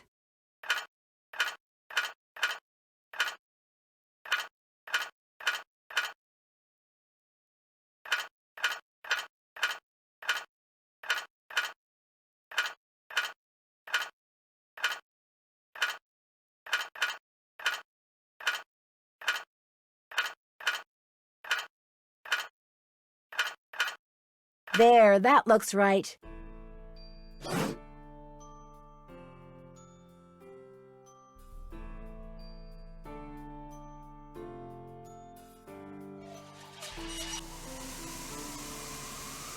Uh-oh, that doesn't look good.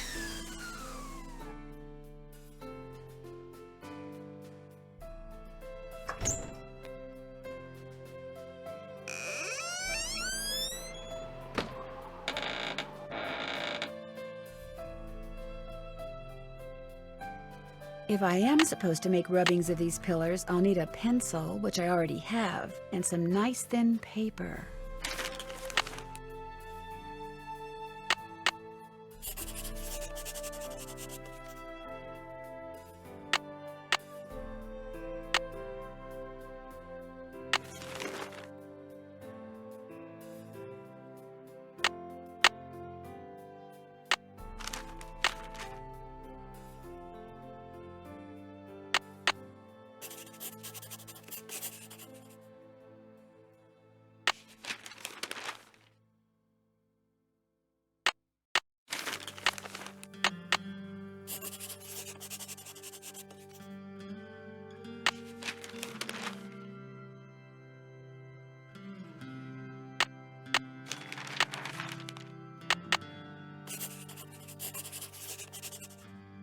Wisdom, charity, purity, eternity.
And naturally, we have still more pipes.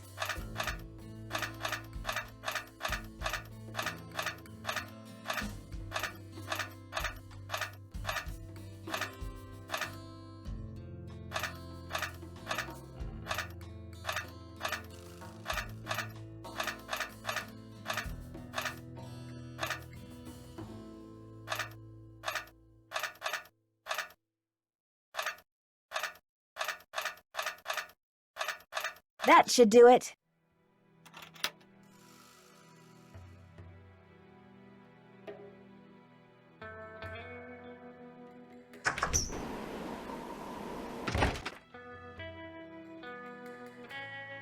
Sounds like steam from the engine is moving through those pipes now.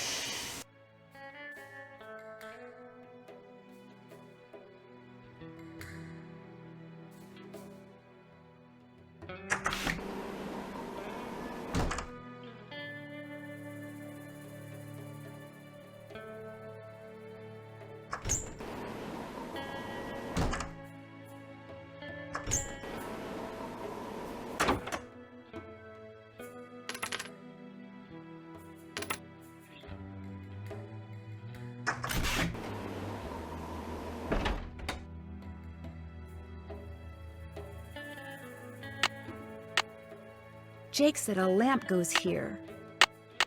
Okay, looks like that goes there.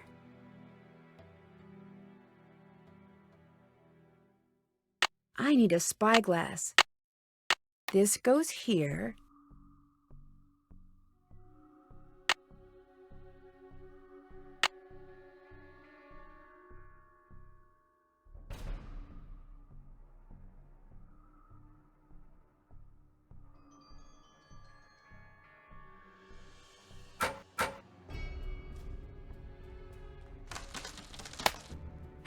Oh no! What I need is I need to fix the handle.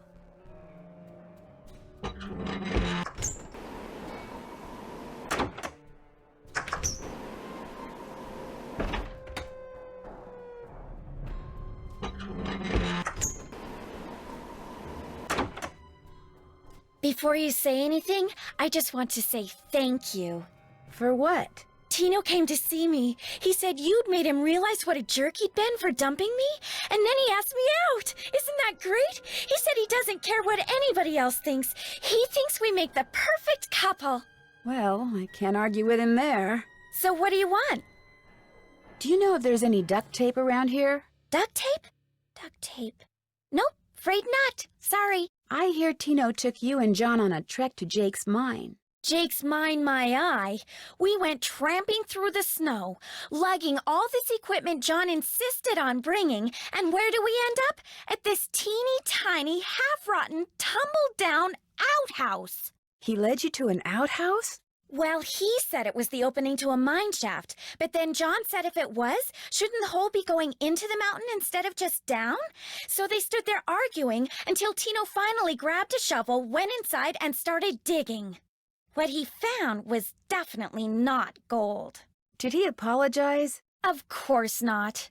If he didn't have such nice eyes, the man would be a total zero. We'll talk some more later. I'll be waiting.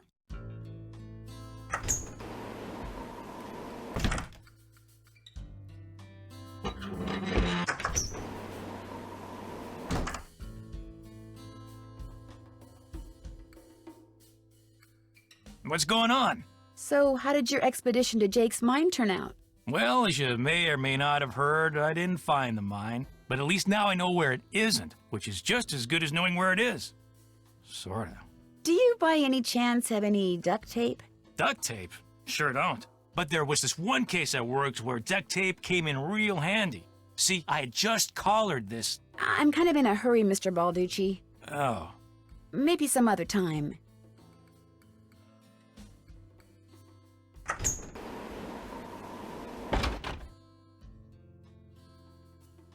Sup? I hear Tino took you and Lori for a little hike today. Don't remind me. Turns out Tino had no idea where he was going. Good thing for him, my fingers were frozen stiff. Otherwise, I would have strangled him. Would you by any chance have any duct tape? Got some right there in my gearbox. That's the good news. The bad news is, I can't open the box. It's an antique lockbox that I found in this abandoned monastery I scoped out on my show last year. You can open it with either the key, which I just discovered I forgot to bring with me, or the combination, which you're supposed to be able to figure out just by looking at the box. Fortunately, I didn't put anything critical in there. I've never tried to open it without the key, but if you want that duct tape, go ahead and give it a shot. Thanks, I think I will. If you get it open, the duct tape's all yours. I bet the animals should start from the left shore.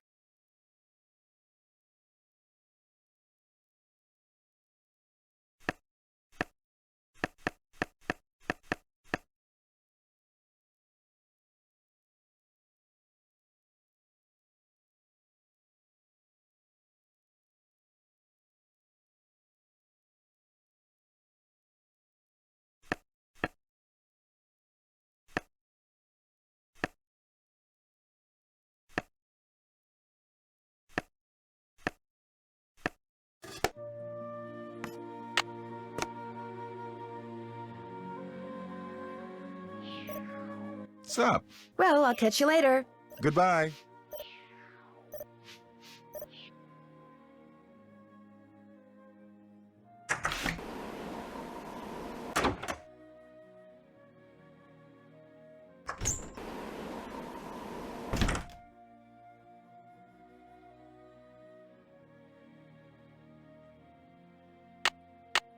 There, good as new. Oh, sorta.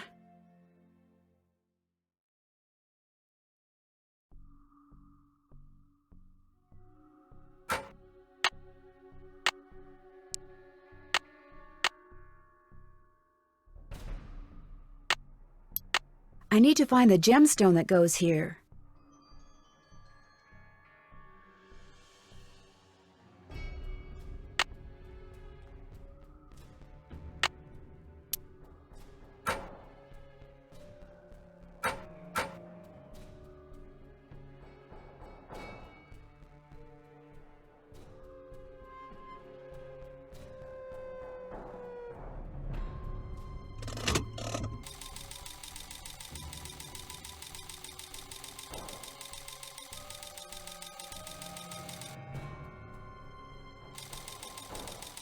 Darn, I must be missing something.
Whoa, looks like I did something right.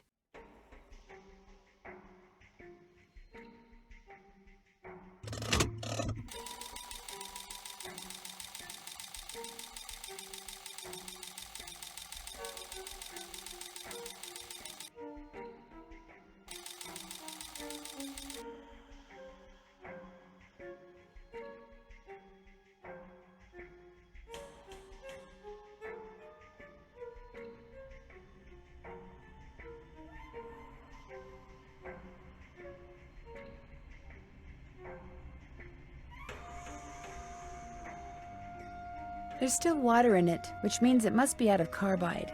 There's still water in it, which means it must be out of carbide. There, it should work now.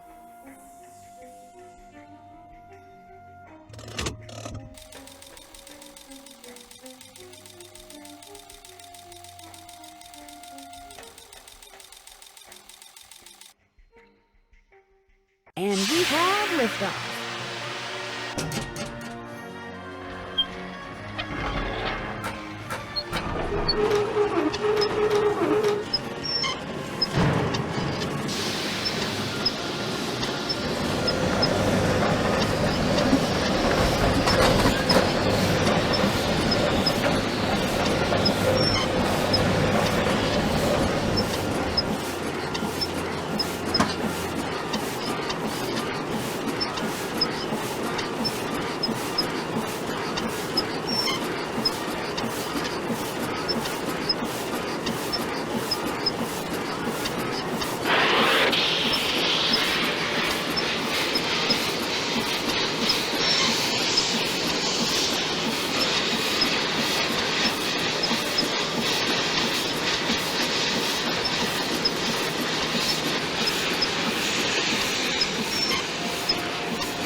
That's where Jake's mine is.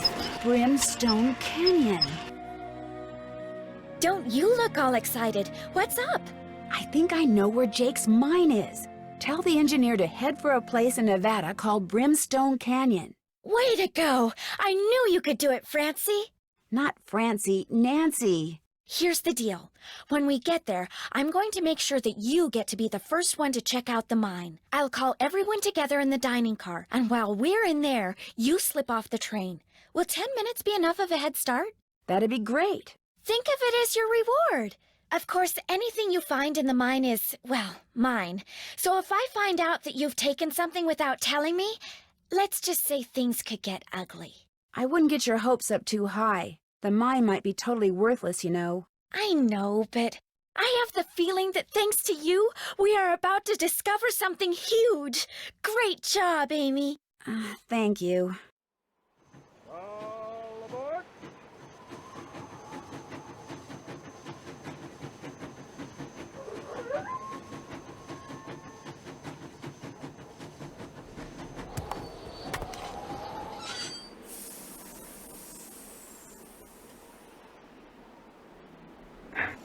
Sounds like the train's leaving. Where's it going? Well, Frank and Joe will make sure it comes back for me. I hope.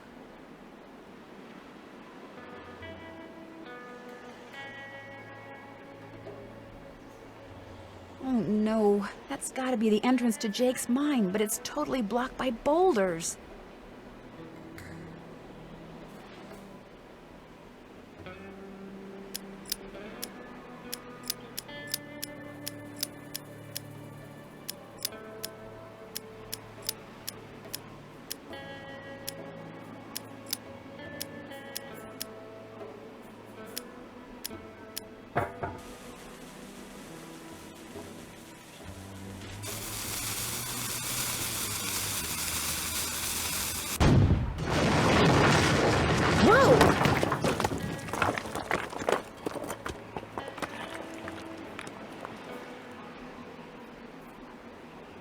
Oh, right. This is the entrance to Jake's mine.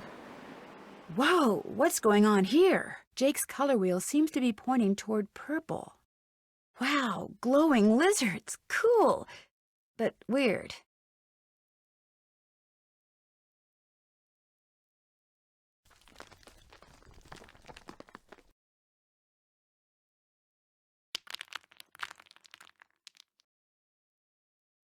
Wonder what that's doing there.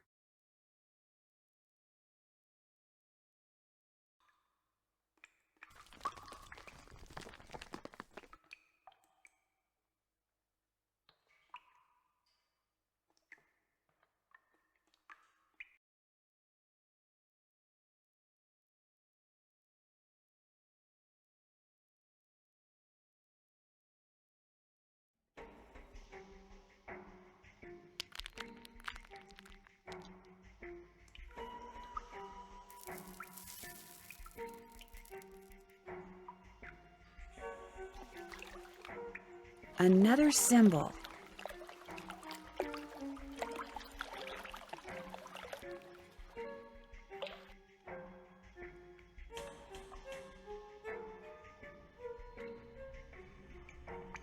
I can't get through here.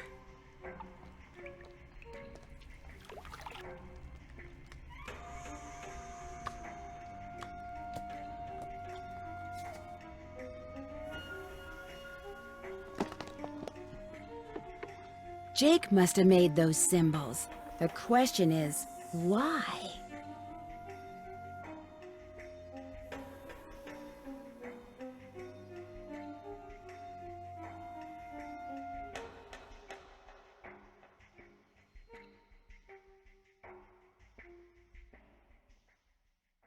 Whoa!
Uh-oh, there's some kind of chamber on the other side of those poles. But if I move the wrong one, the ceiling will collapse. Jake was too meticulous not to have left a clue somewhere as to how you're supposed to move them.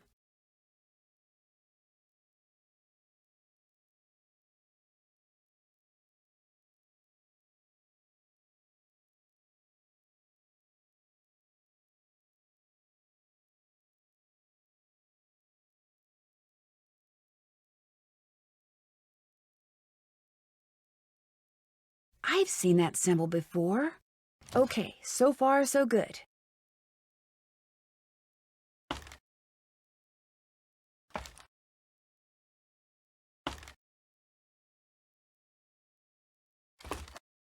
I should be able to get through there now. Jake Hurley, I presume? Camille. It figures he'd be carrying a picture of her. There's something underneath it. Looks like a letter. April 14th, 1865.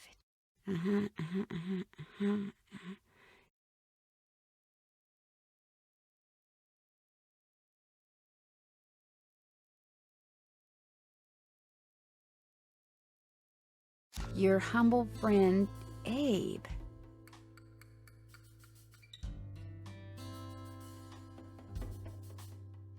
Oh my gosh, this is from Abraham Lincoln. And April 14th is the day he was assassinated. This letter must be worth a fortune. That's just what I thought, too. See, what I didn't tell you when I gave you that letter Jake wrote to Ruth is that I also found his diary, which is how I found out he'd gotten to be friends with President Lincoln, and that he'd gotten a letter from Abe that he knew would be so valuable someday that he always kept it on his person. Can I have it? Sure. See, I knew if we could just find Jake's body, we'd find the letter. And you did it, Amy. You did it. I'm going to be famous. Good famous for once. So you never really cared about finding Jake's mine? Nah. I mean, it would have been nice if it was filled with gold and silver and stuff, but this is what I was really after. And you followed me because you didn't trust me? I trusted you to find it. I just didn't trust you to give it to me. And now that you have, you know, I'd really, really be famous if I could say I found this all by myself. But even if I got you to lie for me, how do I know you'd keep lying? Oh my gosh. What if there was like this cave-in and we were trapped, but I was the only one who made it out? Excuse me? Oh my gosh! That way I could not only say that I found the letter, but that I tried to save you. Only you did something stupid, and it was all I could do to save myself. Oh my gosh! I'd make the national news for sure, and people would say I was smart and resourceful and courageous even. Lori, you can't be serious. That's crazy. You don't understand. People are finally going to respect me. I have to do this. Sorry. Lori! The opening's blocked. I'm trapped. I better get out of here before something else caves in. Maybe I could get out of here in this.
Lori, are you all right? Nancy! Is everything okay? It is now. As soon as we discovered you and Lori weren't on the train, we jumped off and hightailed it back here. What the heck's going on? I'm sure Lori will be glad to tell you all about it. Darn you, Natalie! It's Nancy. Dear Hannah, some hostess Laurie Gerard turned out to be. When her father heard that she'd tried to seal me up in that mine, he canceled all her credit cards and said that from now on, Laurie'll have to support herself. She has yet to stop crying. Tino Balducci told reporters that he knew what Laurie was up to all along and said he let Frank, Joe, and me solve the case so we amateurs could enjoy his limelight. Joe was just about to belt him when a big argument broke out between John Gray and Charlena over whether John had really recorded Camille's ghost. She started calling him a crackpot, and then he started calling her a hack. Then, well, let's just say that soon the press was no longer interested in what Tino had to say. As for Jake Hurley, it turns out that his letter from Abe Lincoln is worth a small fortune. Pretty ironic, huh? Jake spent his whole life searching for gold, when all along he possessed something far more valuable. His uncanny knack for making friends. Love, Nancy.